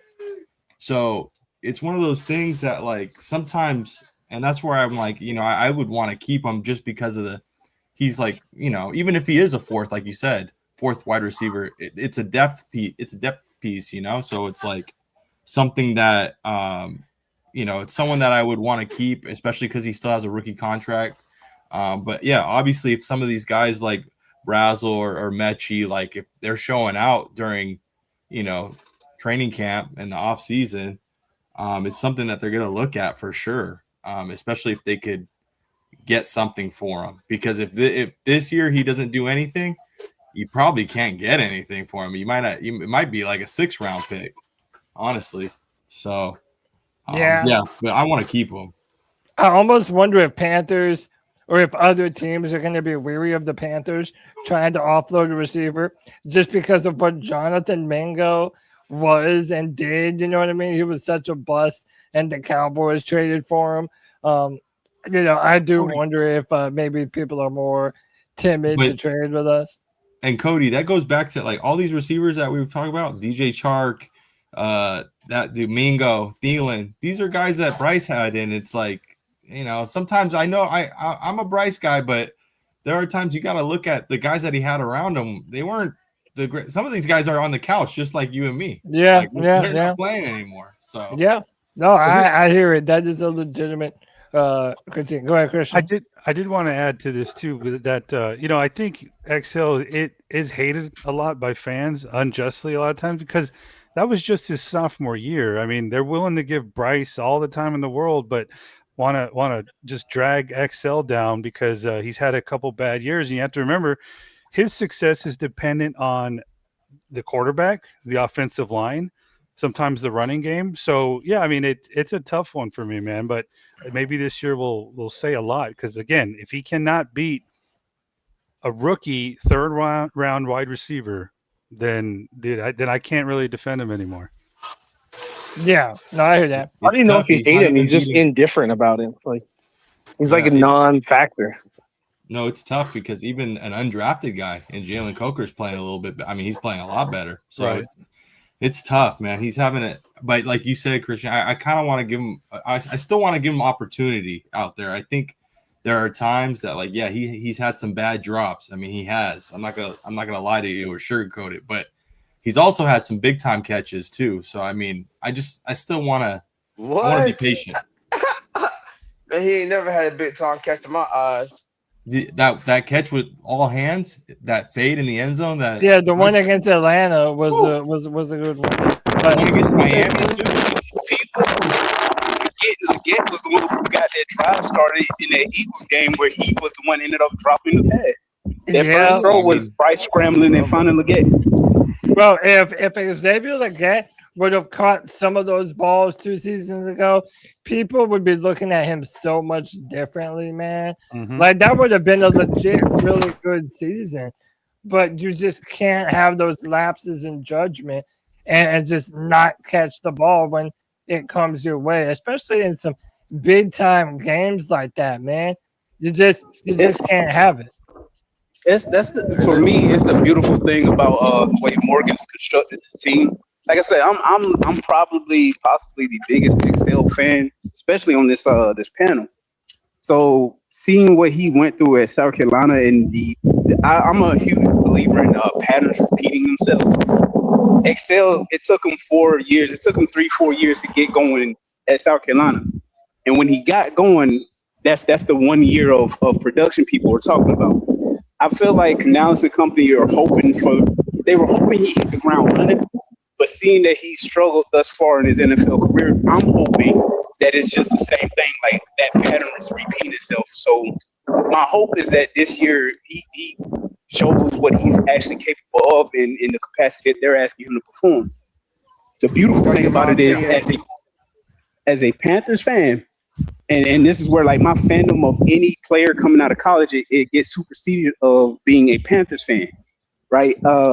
Again, as big of a fan of XL as I've been, let Brazzle ball out, and you will hear me saying, all right, XL, it might be time for you to go big dog. Like, I want the best players on the team. I want the best players that are going to help the team win on the field. So it don't matter where you came from out of college. You got to perform. What up, little man? Oh, yeah. Hey, he's going to second grade, so 14 years from now, my bad. Hey, yeah, that's a former first-round draft pick right there. I know it. Carolina Panthers, 32nd draft pick in about 14 years. Yeah, I got keep the ear open for Remy Young, cornerback. Yes, sir. Hey, man, I see it now. I recognize talent when I see it. I say corner, and knowing him, he gonna play receiver just to spite me. Yep, that's what they do, bro. Hey, let me get my opinion on XL, man. Yeah, go ahead, C-Dog. I mean, anybody else got an opinion on it before I go? No, go ahead. It's your turn, bro. Well, real quick, man, XL, XL can fucking go, man. Because from last goddamn off season, where he was all at the motherfucking at the Kentucky Derby and all that bullshit. I told y'all he was at the Kentucky Derby with goddamn Louis Vuitton, goddamn jeans on. Louis Vuitton up, goddamn it. You know what I'm saying? I almost forgot that shit. Then he was in the goddamn the Gorilla goddamn video, the music video and shit. All in the videos and shit. That's what I'm saying. The game did shit, man.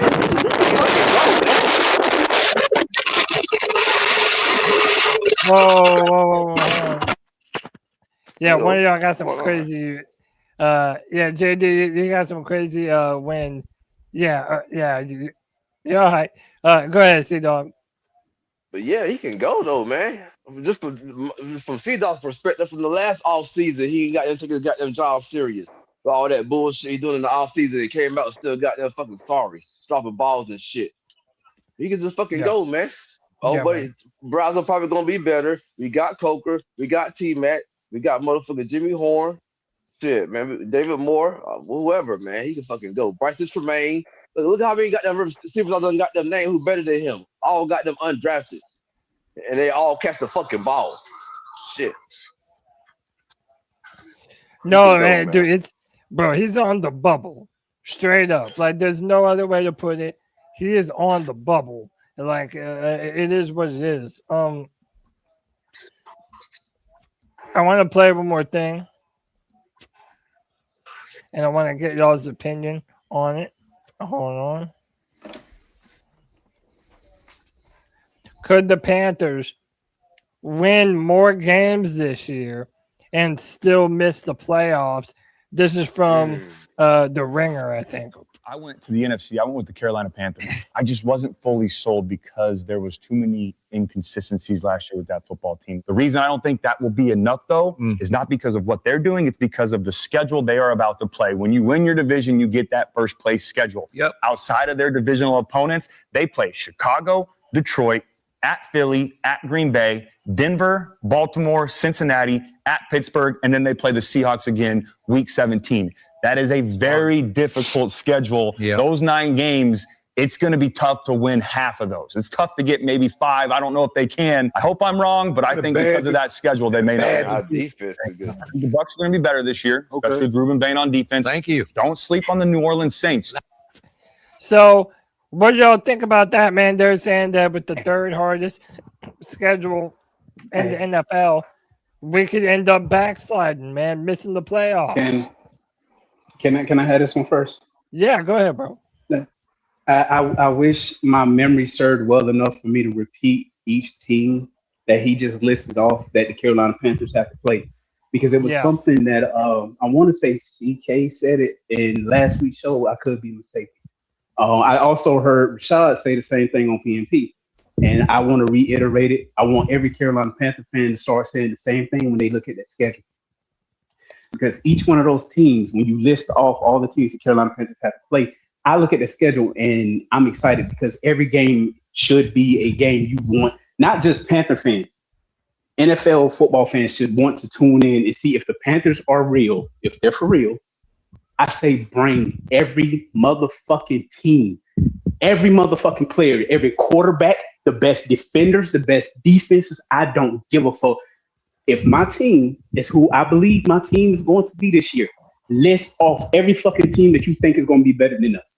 And I promise you, it ain't going to go the way that you think it is. When you list off, when I hear all that doubt, when I hear, the Panthers might backslide. Who the fuck were we last year? What were we supposed to do last year? And I saw a team that was a play or two in each game, not plays. They were a play or two away from this game going this way, that game going that way. You had referees helping the Saints out in different games. I saw a team struggling early in the season. I saw a team playing the Dolphins, and on one play, Bryce and McMillan said, nah, fuck that season ain't going the way that they think it's going to go. Bryce does his shit. People say Bryce ain't clutch. He ain't got no suit. Bryce does his thing. McMillan makes that catch against the Dolphins, and the season takes a completely different direction. So when I see what my team has been doing for the last couple of seasons, and I see that, yeah, we did win the division last year, and it wasn't in the most convincing and confident way. So a lot of fans, a lot of people might be looking at the Panthers and saying, hey, they just, it's the NFC South. It is what it is. Fuck all that. List off every last one of them teams again. Bring every last one of the motherfuckers on. Yep. Be away on the road. I don't care. Bring the fucking season on. Bring it. I love it. It's keep pounding for a freaking reason. Bring it. Pounding. I said on Tuesday, this is the perfect opportunity for us to prove that we're legitimate. When you have a nightmare schedule like this, what happened to the Patriots last year? They played all that season, and nobody really believed in them, even until the very end, because they didn't play nobody. They had one of the weaker schedules. Everybody was calling them a pretender. Cam Newton was calling them a pretender. Even when they were in the playoffs, they beat the Broncos without Bo Nix. So I would rather, if we're going to prove ourselves, do it against a really hard schedule like this than a bunch of cupcakes. I mean, you have to play who's on the schedule. I told Michael that he could go next. Michael, jump in on this, bro. Okay, I'm going to say this right now. I don't believe in this whole schedule type thing. Okay, the only thing I need to see is improvement from this team as a team this year. Okay, if we start off slow and we end up losing more games than expected, we're going to be having a different kind of conversation about how that whole playoff season last season was a fluke, that we should have never deserved to be in the playoffs last season, and that Bryce should have been walking out the door last season. XL should have been traded, like doing a whole different roster rebuild. Because at the end of the day, all I want to see is us putting up a good fight on both end of the trenches. But talking about the offensive line and defensive line, I need to see us get to the quarterback as many times as possible. I need to see us predict when the pass is coming or when the run is coming. I need Bryce to be more knowledgeable enough to anticipate on whether he's going to see if the pressure's coming or if he has time to throw. I need our running backs to start running at whatever kind of speed they can give off of. I need them to either try to hit somebody in the mouth with their shoulder pads. I need the receivers to catch the balls. I need the tight ends to block and catch the ball. I just need everybody at a high level of intensity that I need to see, because listen, 8-9 was a given year for us, even though we had help. And this is what I'm going to say right now. This year, I do not expect us to get any help from anybody this year to get into the playoffs if it comes to that, because this is our time to show what we're all about. Because at the end of the day, All I'm going to say is this: whether we like it or not, we better make it to the playoffs. I don't want to hear no excuses from the coaches. I don't want to hear no excuses from the players. I don't want to hear no excuses from anybody that is basically. I want everybody to hold each other accountable for what happens. I need to make sure that that we're in the right spot that we need to be at. And I don't want anybody to oh my gosh, I'm trying to think of what else I was going to say. There was also oh my God, I'm so anticipating on saying it right now. It's good, bro. I mean, I love what you're saying. Everyone has a job that they've got to do, and if you're gonna win against that hard of a schedule, the Bears, the Lions, the Steelers, the Broncos, like you're gonna need next level performances from everybody on our team. We talk about Bryce Young a lot, but everyone's gonna have to step it up. Everyone has to play at the next level, and I really think our free agents are going to need to step it up as well and show what they're capable of. Who else wants to jump in on this, man? Are the Panthers backsliding?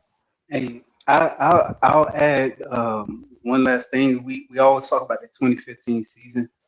The Panthers, through weeks, I forget how it went.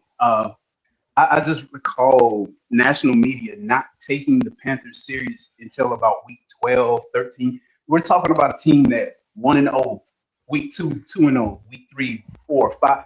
You had to the season was damn near over with before pundits and the Carolina Panthers might actually be a pretty good team this year. We're talking about a team that's 12-0, 13-0. They didn't start taking the Panthers serious until then. So for everything that they did last year, I was just looking at the comments and someone said 8 and 9 shouldn't have gotten you into the playoffs. You were 100% correct. It's the NFC South. It happened. I ain't complaining about it. I don't think it'll be 8 and 9 this year. I do believe that the NFC South as a whole got better. I'm really excited about, like, we fans should all be excited. We're not going to be the ones out there going out there next year, putting our bodies out there, and that's another aspect of the schedule that needs to be taken into account because you're playing the Steelers on the Browns, and if I'm not mistaken, like the AFC, what is it, the AFC West, or is that there's a division? Yeah, right. Yeah, it's like the division that the Steelers are in, Ravens, and that division in of itself. Like, I remember a few years back, people talking about how like that division, even when they're at their worst, the Steelers and Ravens, they're still a team you don't want to. It's in their pedigree, if you will, the way that their style of football. They take pride in wearing the colors, and the Panthers, I feel like, are trending in that direction, especially with the old head that's running it all, Morgan. I really do feel like Morgan is instilling that sense of pride in a couple years after a few more years of winning. It's going to be something to see. And I feel like in 5 to 10 years, you're going to hear Carolina Panther fans talking like Patriot fans, like Steeler fans. Like, I feel like Morgan and Canales and Bryce are going to have a lot of fans. I don't want to say big-headed, but this year, let me bring it back. Let me stay focused on what's coming up. This upcoming schedule, very difficult, very tough, as it should be. If you've been paying attention to the Panthers for the last few seasons, specifically their last season, I mean, the playoff game in of itself, best kept secret is somehow this man Coker did what he did in the playoffs, and he's still probably a damn good kept secret for the Panthers. And we talked about the receiving room, the tight end group. I feel like Mitchell Evans does not get the praise he should be getting because man was balling last year and he was a rookie. Yeah. So how much better can that in Sanders? I don't want to give up on Sanders. I feel like Tommy at this point, Tommy's going to be Tommy is almost like that hype man you got to have around with you. You got to have Tommy on the team just because he's going to keep the energy going. He's going to try to hurdle somebody. He's going to get the team hype. You got a solid tight end group. Can somebody step up? Can Sanders be that pass catcher? Can Evans turn into a Greg Olsen type? You don't want to give Bryce another weapon like that. and they have the potential to grow into that this season. They have the potential. They don't need to draft the guy or go trade for it. The players we have on the roster have the potential to get better. The guys that have shown themselves to be really good, because they'll be playing with players that are really good, also should play. Derek Brown, having guys to his left and right that are playing up to par. Like, they ain't Derek, but allowing him to do what we saw Derek Brown wreck some games last year. Like, this team is built to compete. Last year they were built to compete. They just shot. I feel like we shot ourselves in the foot, specifically in the first half of the season. Canales, Bryce, the offense not being able to get on the same page. Canales running away from the run game. Weeks 1, 2, 3, 4, like not sticking to the run game. Is it? He's the OC this year. So is it going to have a better flow, a better feel for what the players want to do on offense? Is it going to be able to get us into week 1, week 2, playing like it's week 7, week 8, week 9? Because if that offense finds a rhythm, the defense is going to be able to do its thing. I think C-Dog said you had J.C. Horn and Mike Jack as the best tandem corners. Individually, they rank wherever they at. They the best duo in the league, and that's with one of the worst pass rush. Come on, man. So we get a league average pass rush. We get a league average pass rush. What the? Every damn thing that gets thrown over 20 yards should get picked off. Like, if the quarterback holding on to the ball for more than 4 seconds, he should be eating dirt. Like, bro, imagine how nasty J.C. Horn and Mike Jack could be if they could just play the ball, bro. Now we got Devin Lloyd at middle linebacker. So hey, now I got on lock. The homie that we got, the edge rusher, and then I'm looking at Jalen Phillips. Nick Phillips, and then you look at Scourton and the way Scourton as a rookie, and I'm gonna shut up, y'all. I swear to God, last year Scourton did his best Brian Burns impression. The number of times I'm watching the game, like, damn it, he's right there. Damn, bro, what the? Brian Burns through almost every time. Like, give him a second or too long. Or on the other side, you got Phillips who can show him how to take that second or two off your pass rush and that should get to the QB. And you got JC and you got Mike J and the young man that they drafted just sitting on the sideline. He's probably chomping at the bit like, bro, I can't get on the fucking field because of them two. Like, this defense, the offense, the team as a whole, the head, the GM, the way he presents himself to the media. Canales, eternally optimistic. The energy he always seems to have, bad, good, indifferent. Bryce, always calm. Like, I think it's a recipe for success. And last thing I want to say, shout out to Tepper, because it takes a lot in kind of combining what I've been going through over the last couple of months and most of my life. It takes a lot to realize, like, you put everything you had into making something work. It takes a lot to step back and realize that everything you were doing might have been the reason why it was fucking up. So for him to step back, get Morgan in the building, Morgan got Canales. For him, however it worked out, whether he realized it on his own, whether he had people who were talking to him, because again, we live in a world where a lot of people don't want to hear reason. So whoever got into Tepper's ear, or if Tepper just came up with the like, hey, I got to step the fuck out, I got to lead this. Whatever it was, shout out to Tepper, shout out to his people, because that's part of the reason why the Panthers are going in the direction that they're going in. So, yeah, man, I've been running my mouth. Somebody else say go. No, you're good, man. Dude, hey, whenever someone's going off like that, I'll let them cook. Y'all, you've been making great points. Like, you see the opportunity is there. You see how this team can take the next step. Somebody mentioned something. I wanted to throw this out for y'all. I'll get Christian and Alex in on this. Someone said if the Panthers, I think it was Poppin last week, he said that if the Panthers don't have a win going into the bye week, their season is already over. Because we have a week 5 bye. And then the schedule gets really tough after that. Now, obviously, no one's hoping that we start 0-4. But, I mean, what kind of start do we need to get off to between the Bears at home, 2 games on the road between the Falcons and the Browns, then a big time Sunday night football game against the Detroit Lions. Like, what do we need to do early in the season to get off to the right, in the right form? And what do we need to do to get to that form? Is it more of a defensive performance, an offensive performance? What players need to step up in a big way? Whoever wants to go. I think we need to be 2-2 going into the bye at least. You need to take care of the Browns and you need to take care of the Falcons. But I'm worried about this offense, man. So 2 years ago, we had the worst defense almost historically. And then last year we were mid. So we got improvement there. And then we went and spent a bunch of money to continue to improve the defense. And I just don't see that we really did much on offense that I think would be a big splash.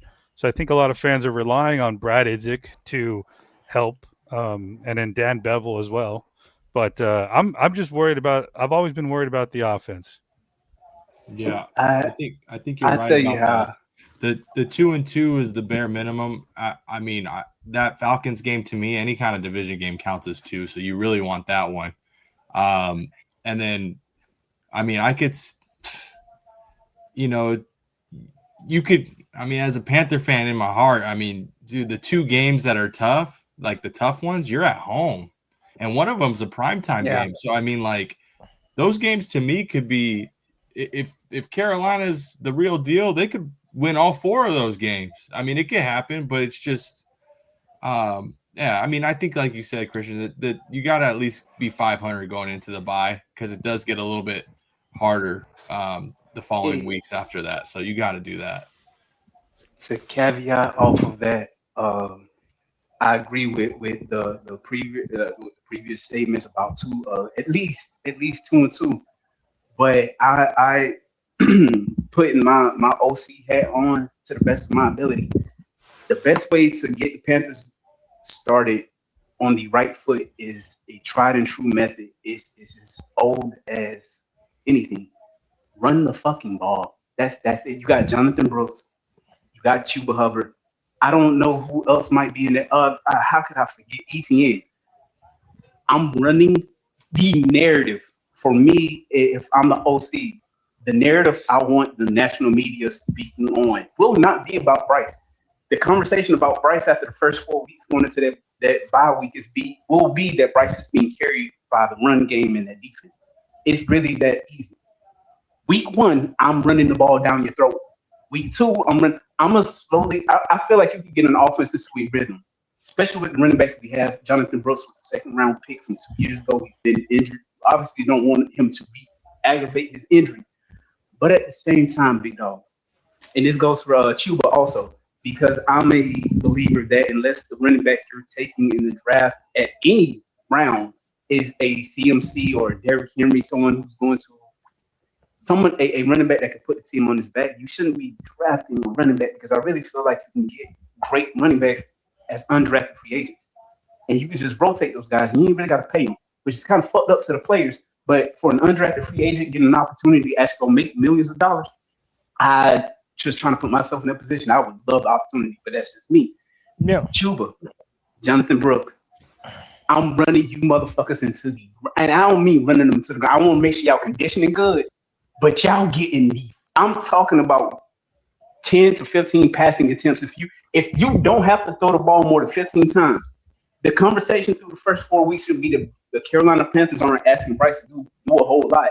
Oh my gosh, like they're just going to run the ball down everyone's throat. All the while you're slowly working the receiving aspect of the offense into a fine-tuned machine so that when you do have to unleash it, which you're going to have to unleash it at some point in the season, you're able to do so and the offense doesn't skip the beat. I feel like last year that was a mistake that Canales made through the first couple of weeks.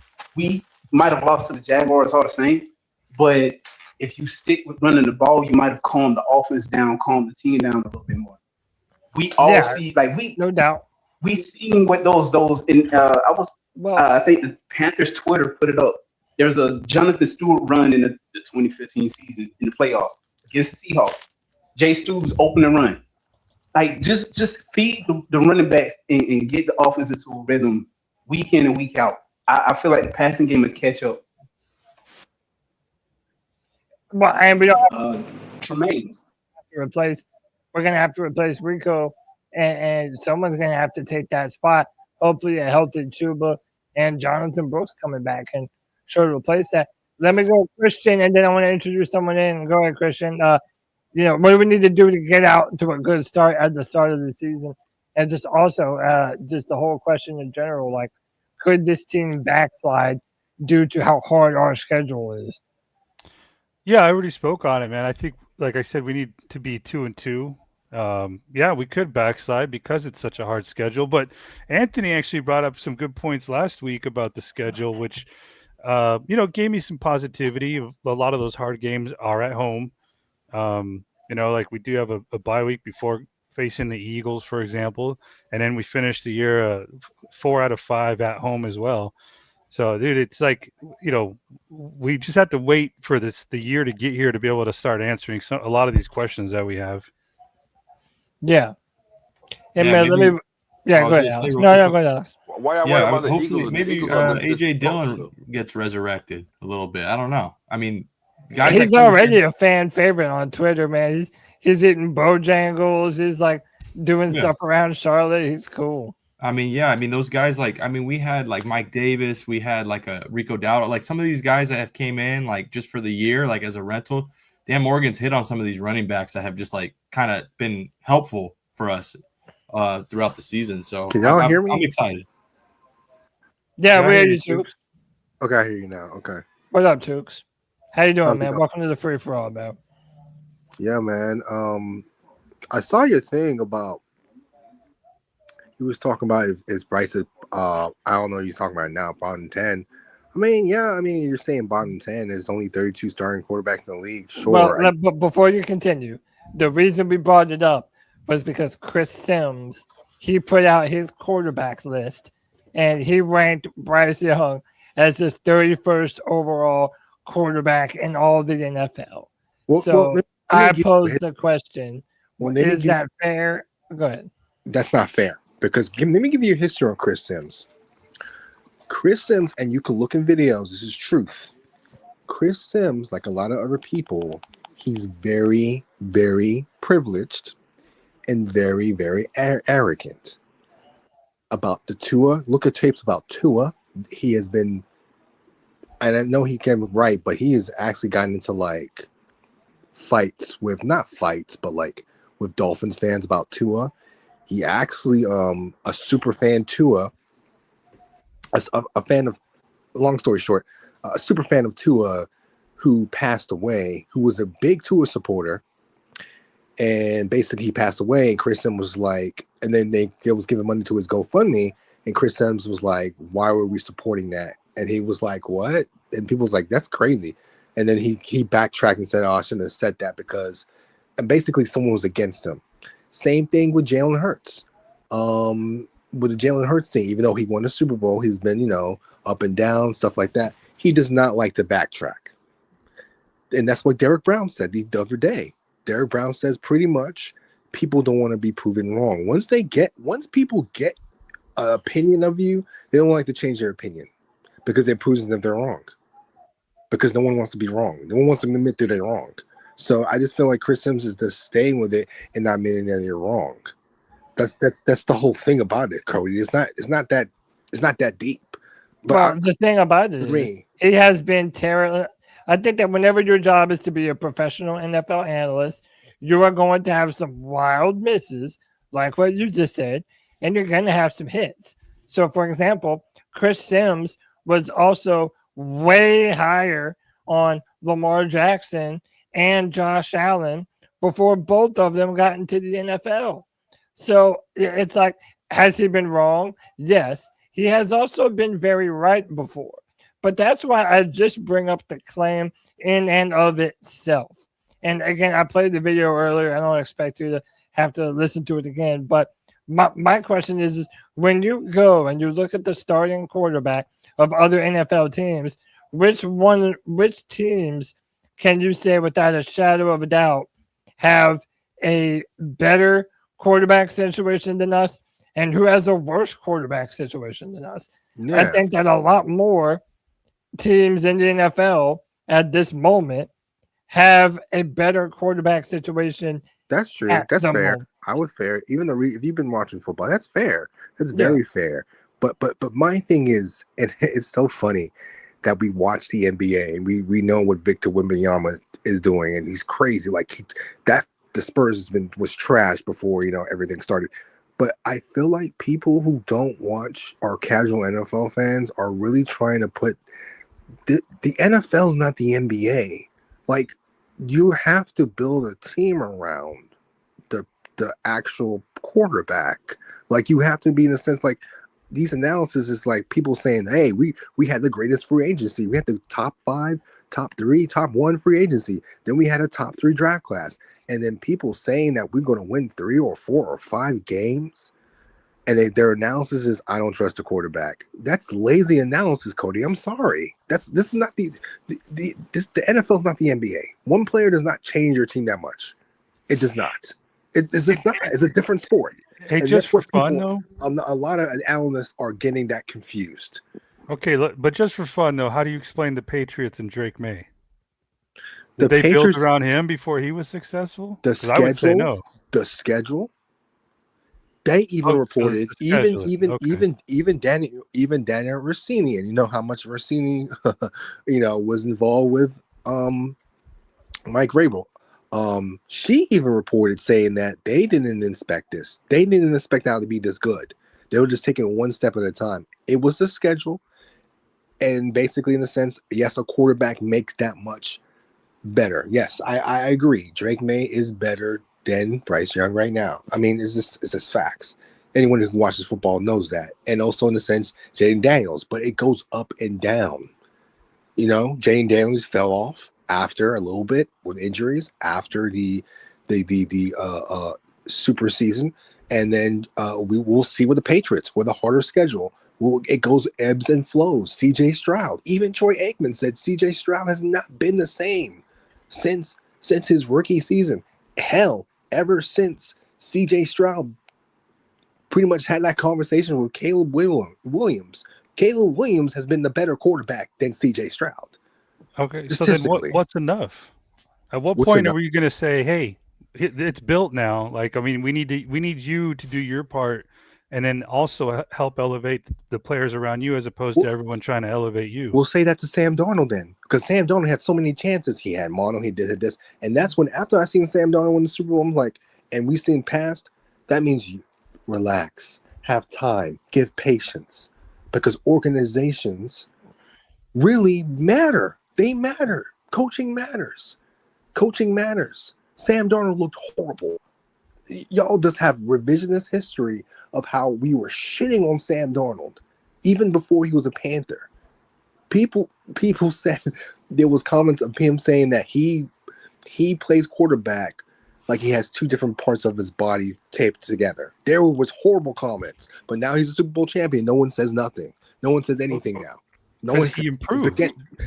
But he improved. But people, he improved. He did not improve until he went to the Vikings. The Vikings. He improved because he went Yes. to better organizations. Yes. I mean, But he also had to do it himself too. It wasn't just everyone around him.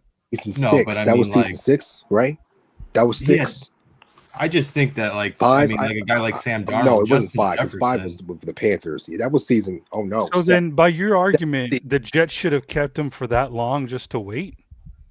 Robert Just to Saleh, wait for Sam Darnold to finally, Not get the to wait, team build built a around him team. and for him to succeed. you have to build a team. Like I said before, this is not the I NBA. mean, that's a long time, man. This is not the NBA. I'm not saying Matt Rule 7 years, but I'm saying in the sense of a rookie contract, you have to build a team. Look what the Chiefs go on the message boards of the Chiefs, fans of the Chiefs.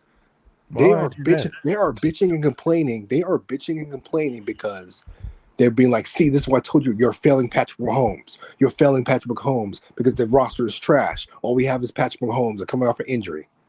That's what they're saying. That's what they're saying. Right. There's multiple ways to do it, but I mean, when I criticize our quarterback, I'm judging his performance and his decision making, his throwing. That's why I give credit where credit's due. Yeah, I understand that. And I think I'm the fair. Like I said before, I watch the actual games. I'm not one of these people that be like, I see one thing, he's trash, and I'm not like G baby. Even though we cool, I'm not like crown him, giving the number one contract. I'm not. I don't rock. That's my mentality. I see things, and when I see things, is that he is. I don't think he's 31st, bro. I think he's 27, 26. But hey, I know that's a little this and that, but that's like kind of a shock thing. But he has to prove it. I wouldn't give him a 50-year contract. I would give him a 30-year, and I would like to sense Bryce to deny that. To be honest with you, I mean, Bryce, prove it yourself. I would deny that if I'm Bryce. If it was a 30-year contract was offered, I would deny it and prove it to yourself. It's been $30 million a year, yeah. I would. No, So I do want to bring this up. I'm not saying 7 years. Sam Darnold was 6 I just feel 2. like in the sense that this league does not evaluate quarterbacks the right way. We do not. There's can you hear me? Hundreds of examples. We don't do that, Cody. We don't do that at all. We do a shitty job. Can you hear me, bro? Not you, not me. Everyone does a shitty job of evaluating quarterbacks. Hey, Chooks, I don't think you can hear Cody, can you? Can you hear me? No, I can't. I'm sorry. That's okay. Tell him to come back in and come out, or Can you jump come out back and in and come back out, please? Yeah, let me go. Yeah, sure. Yeah. JD back in the building. I do want to say something real quick. But fuck, I wanted to say something to Tooks, so I'm gonna wait till he comes back in. I'll just say it again. That Sam Darnold was, shout out to Mr. Clean Trap. He said Sam Darnold was 6 2 his last season in Carolina. Sam did look really good his final year in Carolina. Hold on one sec. And then I think one of the reasons why Sam might get a little more benefit of the doubt is he has a much bigger arm. He's taller. He weighs more. And yeah, I mean, did he bounce around? Absolutely. It took him a long time to figure shit out. Absolutely. But I don't know, man. Like, I don't know if Bryce is going to get that same amount of time. Maybe he does. I don't know. But I do think that there is an argument that could be made that there is an alternate universe where we do go with Darnold, and that might not have been so bad. Yeah. I don't know. And then you're also not trading away DJ Moore. And then you still have Christian McCaffrey. That right there. When we talking about success, that Sam Darnold, I will go to my grave.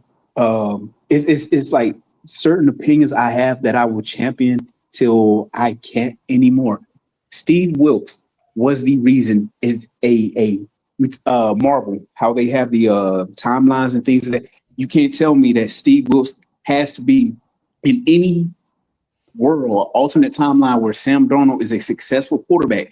I guarantee you that him being the quarterback of a Steve Wilkes-led team has to be something. It's a hard point. It has to happen because when Steve Wilkes took over, that team had an identity. And it was something that I was preaching for the longest amount of time. I was saying that we should run it back with Sam Darnold because of what Wilkes was telling the OC to do, the identity he was giving the team. Run the ball and don't ask your quarterback to do a whole lot. I was against us drafting a quarterback because I felt like that's the same thing you're going to be asking your rookie QB to do. And then you're going to try to develop him and see if he had anything intangible that could show that. And that's a crapshoot. It's not a guarantee. We had Bryce coming up, and you had, I think, the year we moved on from Sam completely, actually moved on, and Reich and everybody came in. Yeah, that was Bryce. That was CJ Stroud. We watched Sam go from everything that he had gone from, and then that 6-2 record. Sam wasn't the reason why we lost. I want to say there was one throw that Sam had, and I don't know. I think he just didn't let it go soon enough. And he didn't. We talk about a big arm, the benefit of the doubt and all. He had the makings of, at the very least, a game managing QB. And we saw that in that 6-2, those final 8 games of the season. And fans did not want to give him. And it blew my mind because if you draft a rookie quarterback, he needs time to develop. And if that guy isn't who you want him to be, I already knew the fan base is going to be how we know how our fan base is. And just I don't know if that's all over the NFL, but I know the Carolina Panthers fan base is that way. And sure as shit stinks, Bryce struggled his rookie season. We don't know what our team would be had we just ran it back with. And I personally, I'm happy with where we're at. But I'm always going to defend, because I was defending Sam when he started to play well. You know, if you're a Panther, I'm gonna root for you. And you can't tell me Sam being shown by Steve Wilkes, like, this is how organization, this is how a team he got showed what right looked like. He got an opportunity to go out there and be a part of what right looked like. Goes to the Vikings. The Vikings were there at the least the time when he was there in the offense and all the players. Sam went from playing with a DJ Moore, and people will kill me for this, but in my head, there are two types of receivers. You got guys like Coker who are, and it's not to say they ain't fluid, they're not graceful, but they're fundamentally sound. They're technicians. And then you have players, which I feel like DJ Moore and Justin Jefferson they're cut from that cloth. They're smooth. That's not to say they ain't technical, but the way that they run their routes is extremely smooth. Sam went from playing with a DJ Moore and then got Justin Jefferson. He got showed what right looked like. The motherfucker understood the assignment. Hey, I got Justin Jefferson, man, and he got better. And then he goes to Seahawks and gets Jackson Smith and Jigba. I mean, Cody, the Seahawks built their team. I forget who was saying it. When we talk about building, do we get the quarterback first, or do you build the team up? It's the GM, and it's the situation you find yourself in. Because if you can get your quarterback and then build the team up around him, that quarterback might go through hell if you don't have him, if you don't have an offensive line. So that's why the Vikings messed up. The Vikings fucked up. They thought JJ McCarthy was the one. Like, no, it's not. It's not hurt JJ feelings. Fuck his feelings. Respectfully, it's the game of the matters to win. And Cody, I did listen to what you're saying. Yes, look, I'm reasonable, bro. I know you do the whole Bryce trolling thing. I get it. You know, get the podcast views up. I get it. It's not even trolling. I've never ever told a lie about Bryce Young. You don't. Not one time. You don't. And I get it. You got a podcast to sell. It's cool. I get it. You know, get your I'm money. also being truthful. You're making it sound like I'm saying it just to troll. I have never said one false thing about Bryce Young. Well, sometimes you do poke the bear. But the best way to push anything is to be who you are 100% of the time, right? So Cody I say a lot about Bryce. I have never said one unfair thing about Bryce. No, you My don't get it. My critiques about him have been 100% accurate, and I've been hopeful. But when he plays bad, I never sugarcoat it. And I say that Panthers and Panthers fans should demand more, and they should. And you know what? And you know what, Pop and me and Pop have been going back. And so I look at the stats. Let's be real, Cody. Let's go back in time. We did not want to give people, not like, I'm not saying you, but I was there in 2014. People did not want to give Cam a contract, and he was balling the fuck out. He was balling out. Had way better stats than Bryce Young, and they didn't want to give him a contract. Right. So I wasn't one of those people. Yeah. Oh yeah, it wasn't, of course, but there was people, and I kind of hate this revisionist history where everyone loved Cam. He was so indecisive, but people didn't look. No, it was not like that. No, it was not like that. I don't think people forget. People have revisionist history about people did not want to give Cam a contract. And then he blew up. And yes. Did you also give this? He was the offensive rookie in the year for his first year. He threw for over 4,000 passing yards and went to the playoffs in 2013 and 2014. And we were not a great team in 2014, but that offense turned it on at the end of that year. So, if you were to pay Bryce Young at the end of this year, even if he has a good year this year, Cam Newton had already stacked up so many more reasons to give Cam a big time contract than Bryce Young has to this point. And that's fair. And you know what? And he did the math. Do you know that the Icky injury, we wouldn't be able to afford re-signing Icky Rob Hunt, and Damian Lewis, that the Icky injury probably is in a sense where I'm never going to say it's somebody's silver lining because somebody got a blessing in disguise.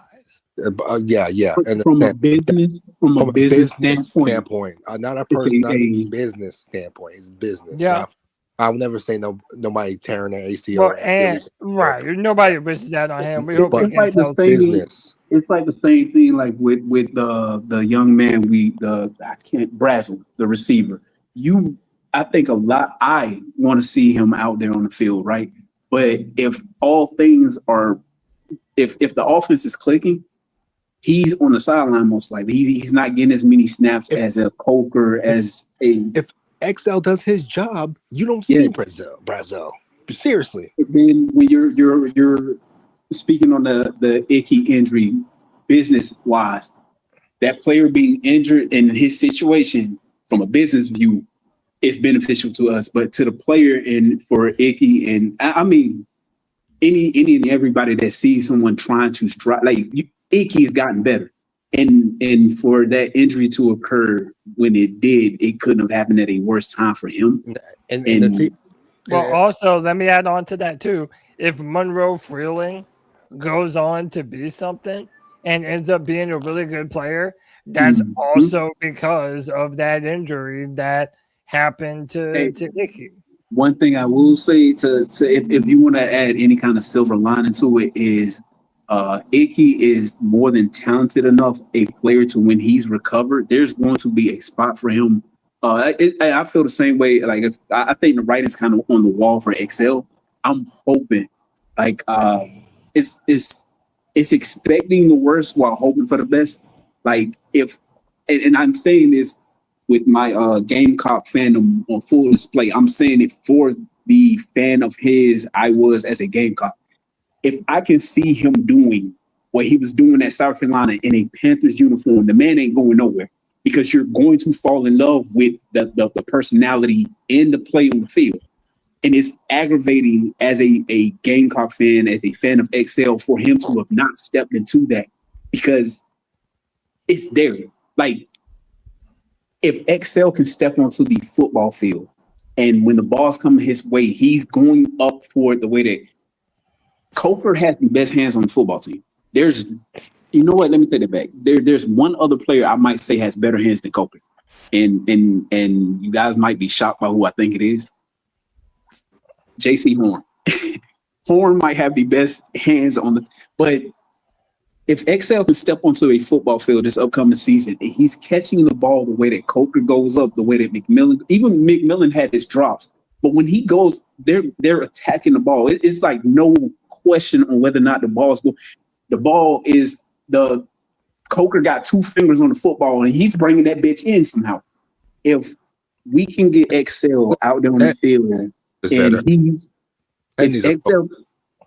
if XL can get out there on the field and catch the football, bring it in and show every person that's watching the Carolina Panthers what you got drafted for, how you got drafted. Just do what you did in college. If he can do that, you will fall in love with the player he is because the personality in the play on the field is right there. Yeah. Well, that's the thing about XL, I think, is that his problems are correctable, and I think you'd agree there. Consistency. Yeah, it's consistency. It's from him because if you go back and look at every snap, every throw that Bryce has had to XL, there have been times where XL has done exactly what a receiver is supposed to do. He's gotten open, and Bryce put the ball out of bounds, too far downfield. XL's had his drops. It seems like Bryce and XL specifically can't get on the same page at times. When XL is in the right, Bryce is off. And when Bryce is in the right, XL is off. But then you see Bryce targeting Coker, and this is why the receiver is always going to get the blame, because how many times did Coker make Bryce right? But again, I would say this. Let me say, too. Can you hear me? Yeah, I can hear you. Yeah, okay, let me just say this, though. I played a clip a little while back, and everybody got their panties all up their ass when I posted it on Twitter because someone had posted a cut up of all the times that Bryce Young just flat out missed and opened Xavier Legette. So I think what is true is this, that they have no chemistry with one another. As a quarterback and a wide receiver, when one of them is doing one thing, the other one's doing another. When Bryce throws a great ball, sometimes XL will drop it. Then there are times when XL does the right thing. He's wide open. There's no defender around him. And Bryce will either airmail the football or give him a dirt ball that he has no chance of grabbing. So it's like these two guys, Bryce Young and on the Xavier same Legette, page. they have to get on the same page, And or we're Because going to continue to play the blame game I'm until one of them is done here. You know what? I'll give you. the Hold best on way one of, second. yeah. Cody, I'm gonna agree with you because if like I said, you have to watch the games. Andy Dalton had a better connection with XL. Like it's if you watch, so he's a different player in that Jets game. He led the team in yardage. Like for some reason, Bryce and XL are not on the same page, and they got to get on the same page. Like I said before, I'm gonna keep on repeating this. If we want to go to the playoffs, if we want to be a 10-win team or 11-win team, and repeat as division champions, XL, Brooks, Trevor Wallace, and JT Sanders, those people have to improve. If they improve, if all four of them improve, we stay generally healthy, we will make it to the playoffs. If that doesn't happen, we're not making the playoffs. That's not how I stand on it. Okay. Yeah. I disagree only in that I feel like there are players on the roster ready to take over. I agree with you in those core players. If they step up, this team becomes, I don't want to say impossible to beat, but if you are getting consistency from the quarterback position, you have an ideal if we have an ideal of what we're going to get out of Bryce on a week-to-week basis, like we've seen his floor and his game manager. I've seen it in enough seasons in what this is Bryce's fourth season in the league. And in his 2 seasons where he's been actually playing like an NFL quarterback, he's gotten better as the season went on. If Bryce comes out and we are seeing his floor, he's being a game manager. And I'm trying to put together a puzzle. If you run the football and you're not even though I really do believe that they can go out there and ask Bryce to throw the ball 30, 35, 40 times, that he can win us games with his arm. To start the season, and it doesn't matter how many years you've been in the league, doesn't matter how successful that quarterback has been. If you gave Tom Brady a run game that was going to get you 125, 150 yards on the ground, Tom Brady became that much more difficult to beat. And he might not have to throw the ball but 15, 20 times that game, but Tom was going to put it where it needed to be. And that's what makes all great quarterbacks difficult to beat. If you give them pieces around them, they will maximize those pieces by doing what they need to do. And you don't need to ask that quarterback to do a whole lot. We've seen Bryce be special, and I feel like the OC and the coaches can control how special this offense can be if they come out with the intent being to run the ball. You get the offense into a rhythm and you allow Bryce to, hey, this is all we asking you to do. For the first couple of weeks, there might be a game. Week 2 might be shit. Week 1 might be the game where, hey, Bryce, I know we say we're going to run the ball a lot, but we got to air that bitch out. But we're going to try to run the ball. We're going to try to get the offense into a rhythm. We're not going to ask you to do a whole lot. We're going to get you guys to doing the little things, the simple things right. Get the offense going. If you do that, there's not a question of is a Evans, a Sanders. We've seen the offensive line play well. And for the last 2 years, I feel like the coaching instability going away from the run game. Like, even in a situation where you may have to air it out more than you're expecting to, you should still be trying to run the ball. If they're able to do that, there's no question. You're asking Bryce to just simply be a game manager. The thing is the receivers, a McMillan, a Coker. If XL isn't playing up to snuff, you have Brazel, you have Horn Jr., Tremaine, whom if I had to say anyone, I know a lot of people are high on Brazel.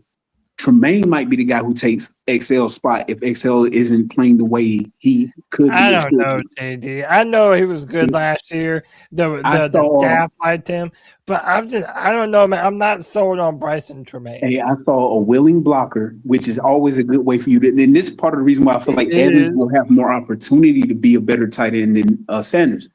Evans came in as a rookie, as a more well-rounded blocker, as a more well-rounded tight end. He's going to see the field. And year 2, I really do feel like Evans is going to take over the tight end positions. Like, he came in as a solid blocker, and he was solid last year.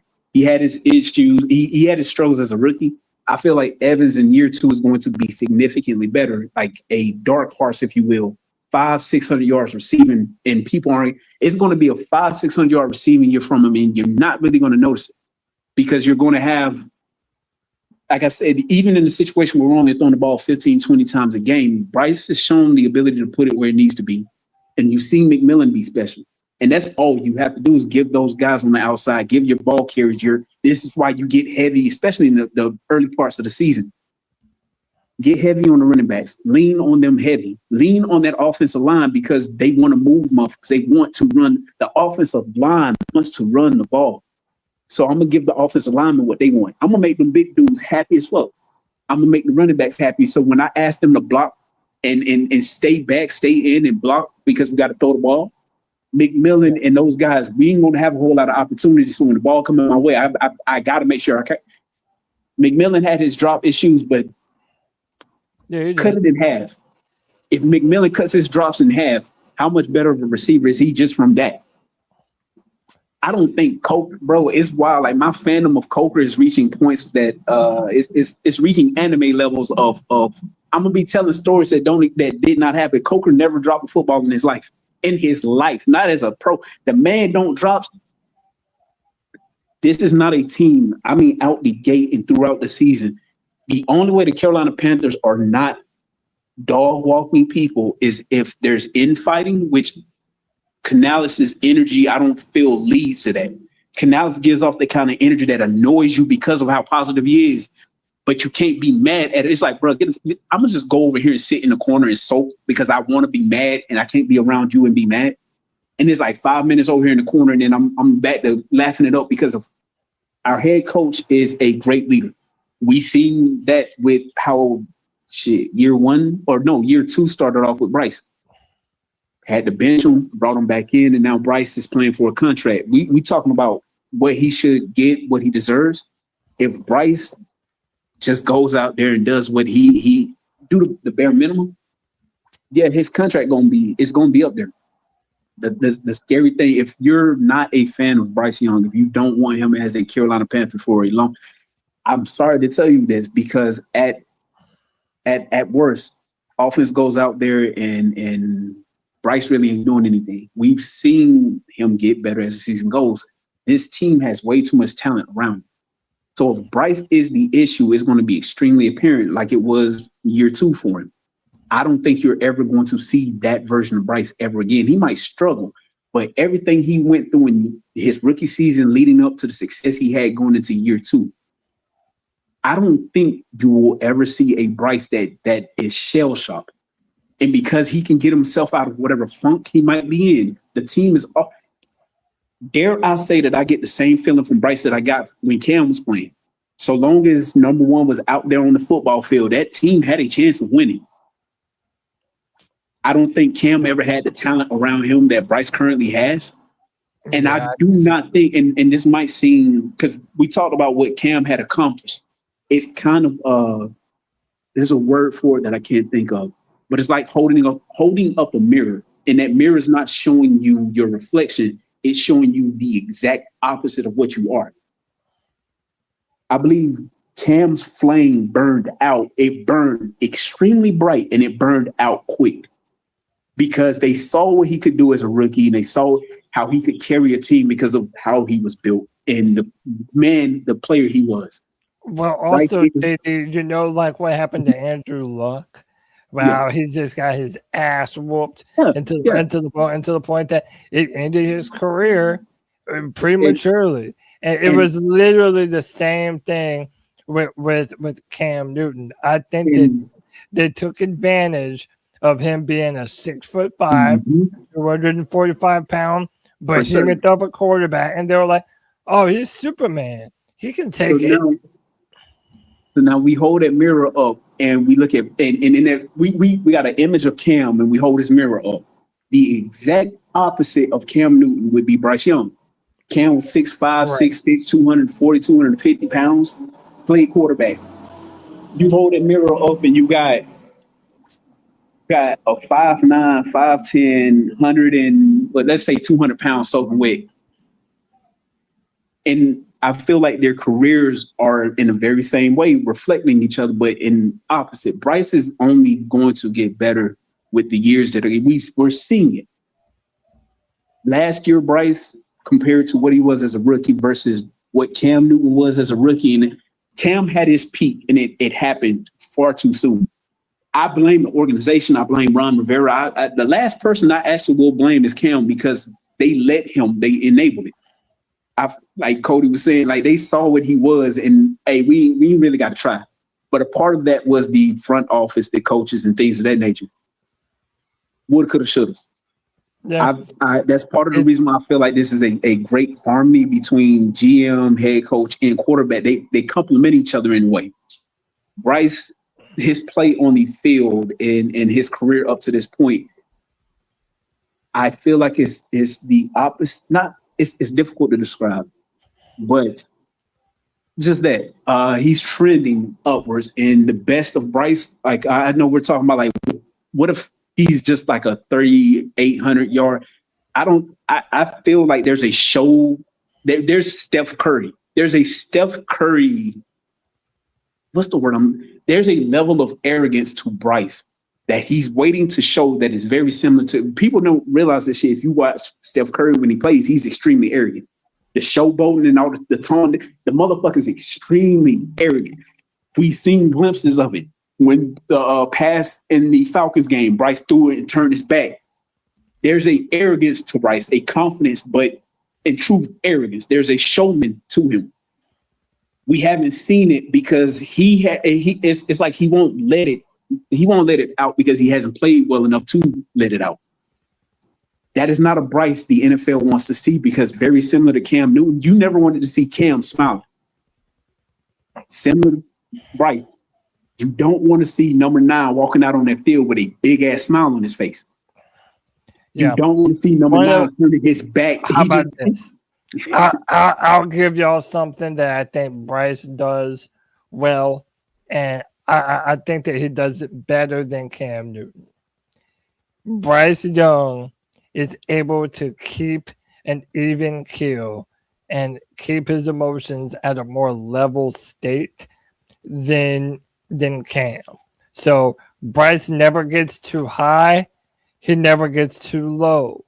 Whereas we all kind of can admit about Cam, when things were going great, bro, you have never seen a happier quarterback in your life than Cam Newton. But, bro, when things were bad, the level of play would start to go down. His overall mood and his whole bravado would just start to go in the tank. You know, Cam, he wore his emotions on his sleeve. And I do think being an NFL quarterback, it probably helps to be a little more like Bryce in that scenario than it did to be like Cam Newton. It helps you to not overreact too much to all of the bad things going on, you know. But that's pretty much what I have to say about it, man. Boys, we're going to call it a show for tonight. I appreciate each and every single one of y'all, man. I want to give an opportunity to give some of y'all the microphone for the final time tonight. And we're going to get up out of here, man. Somebody mentioned it's Memorial Day, but I didn't even know that. Like, I don't even know where my head has been. That's crazy to me, bro. But shout out to all those who have served this country. And we certainly appreciate each and every single one of you guys. Let me pass the microphone real quick. Michael Wydrick back on the free for all. It's been a while, Michael, but it's been good to see you and talk to you again, man. Give me your final thoughts for the free for all, if I still got you. Yeah, this was a good show, Cody. Thank you for having me on again, buddy. It was good seeing you again. Keep Sure. pounding, boys. Keep pounding, Michael. You're the man. Let me pass the microphone to my man, C Dog, 1983 TV. If you're still with me, brother, give me your final thoughts for the free for all, bro. Okay, I don't know if C Dog is still there. We'll come back to my man, C Dog. JD, I appreciate you as always, man. I know you're a military man yourself, so we appreciate you, bro. Thank you for your service. And what are your final thoughts for the free for all, bro? Hey man, I just want to say thank you to you guys, C3, you specifically, Cody, bro. Appreciate you, man. Try to keep it brief, but like I said, I've been going through lifing, and I realized a lot of things, stuff that I want to try to do, or I won't even say try, things I've already started doing. And part of it is because I was inspired by you guys. Like every person that's come up on the show and talk their piece, I always enjoy hearing stories from people and hearing what other people have to say, because it allows me to like chew the fat, if you will. Like I'll when I'm by myself, I'm constantly trying to come up with different stories and different things to discuss whenever I have an opportunity to speak with family, friends. So C3 platform, the channel, you guys have had a massive impact on my life. I ain't trying to get nobody to like go check out no YouTube channel, not yet, but it's stuff like that, man. Like, go ahead. And bro, let me say this. One, thank you for those kind words. And if ever you do have content that you want to promote on here, you always have the right and the ability to do so, JD. That's my way of paying it back to everybody who comes and spends time hanging out with me every Friday. So that's 100% within your right, brother. But we'll support you and drive people to your content, man.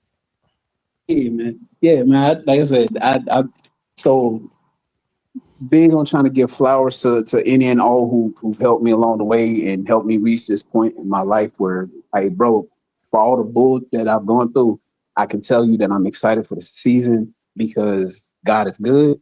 And just keep pounding, like real shit. Like when we say keep pounding, I want everybody to take a moment and actually think about what it means. You ain't got no option to quit. Keep pounding. Your heart needs to keep pounding. So long as you got a heartbeat, keep fucking pounding. Keep moving. Ain't no quit. That's what it means to be a Panther fan. That's what it means to be a Panther. Keep pounding. Keep pounding, brother. JJ, you're the man. Again, I appreciate those kind of words, bro. Words. Happy that we can be here for you, man. And we will continue to be here because C3 does indeed keep pounding. Appreciate you, my guy. And we'll be watching when your son is playing in the league in a little under a decade. You know what I'm saying? So shout out to the young man. Absolutely, man. Christian, my guy, rocking with me the whole way. I appreciate you, brother. Give me your final thoughts for the Friday free for all, man. Yeah, man. No, thank you for another Friday Panthers chat. If I didn't have you guys, I wouldn't be able to talk Panthers with any other like-minded individuals. So thank you. Yeah, I mean, like I said, every week now, it's going to come down to what we see. We all know we have questions at different positions and or coaching rooms. So we try to answer those and we state our opinions, and sometimes we agree, disagree, but it's going to come down to the preseason and when the season starts. But until then, I wish everyone a safe Memorial Day weekend, and don't do anything that I wouldn't, which is yes, sir. Hey, y'all are the man. I appreciate each and every single one of y'all. Y'all have a wonderful weekend, a wonderful Memorial Day, and y'all take it easy. Keep pounding.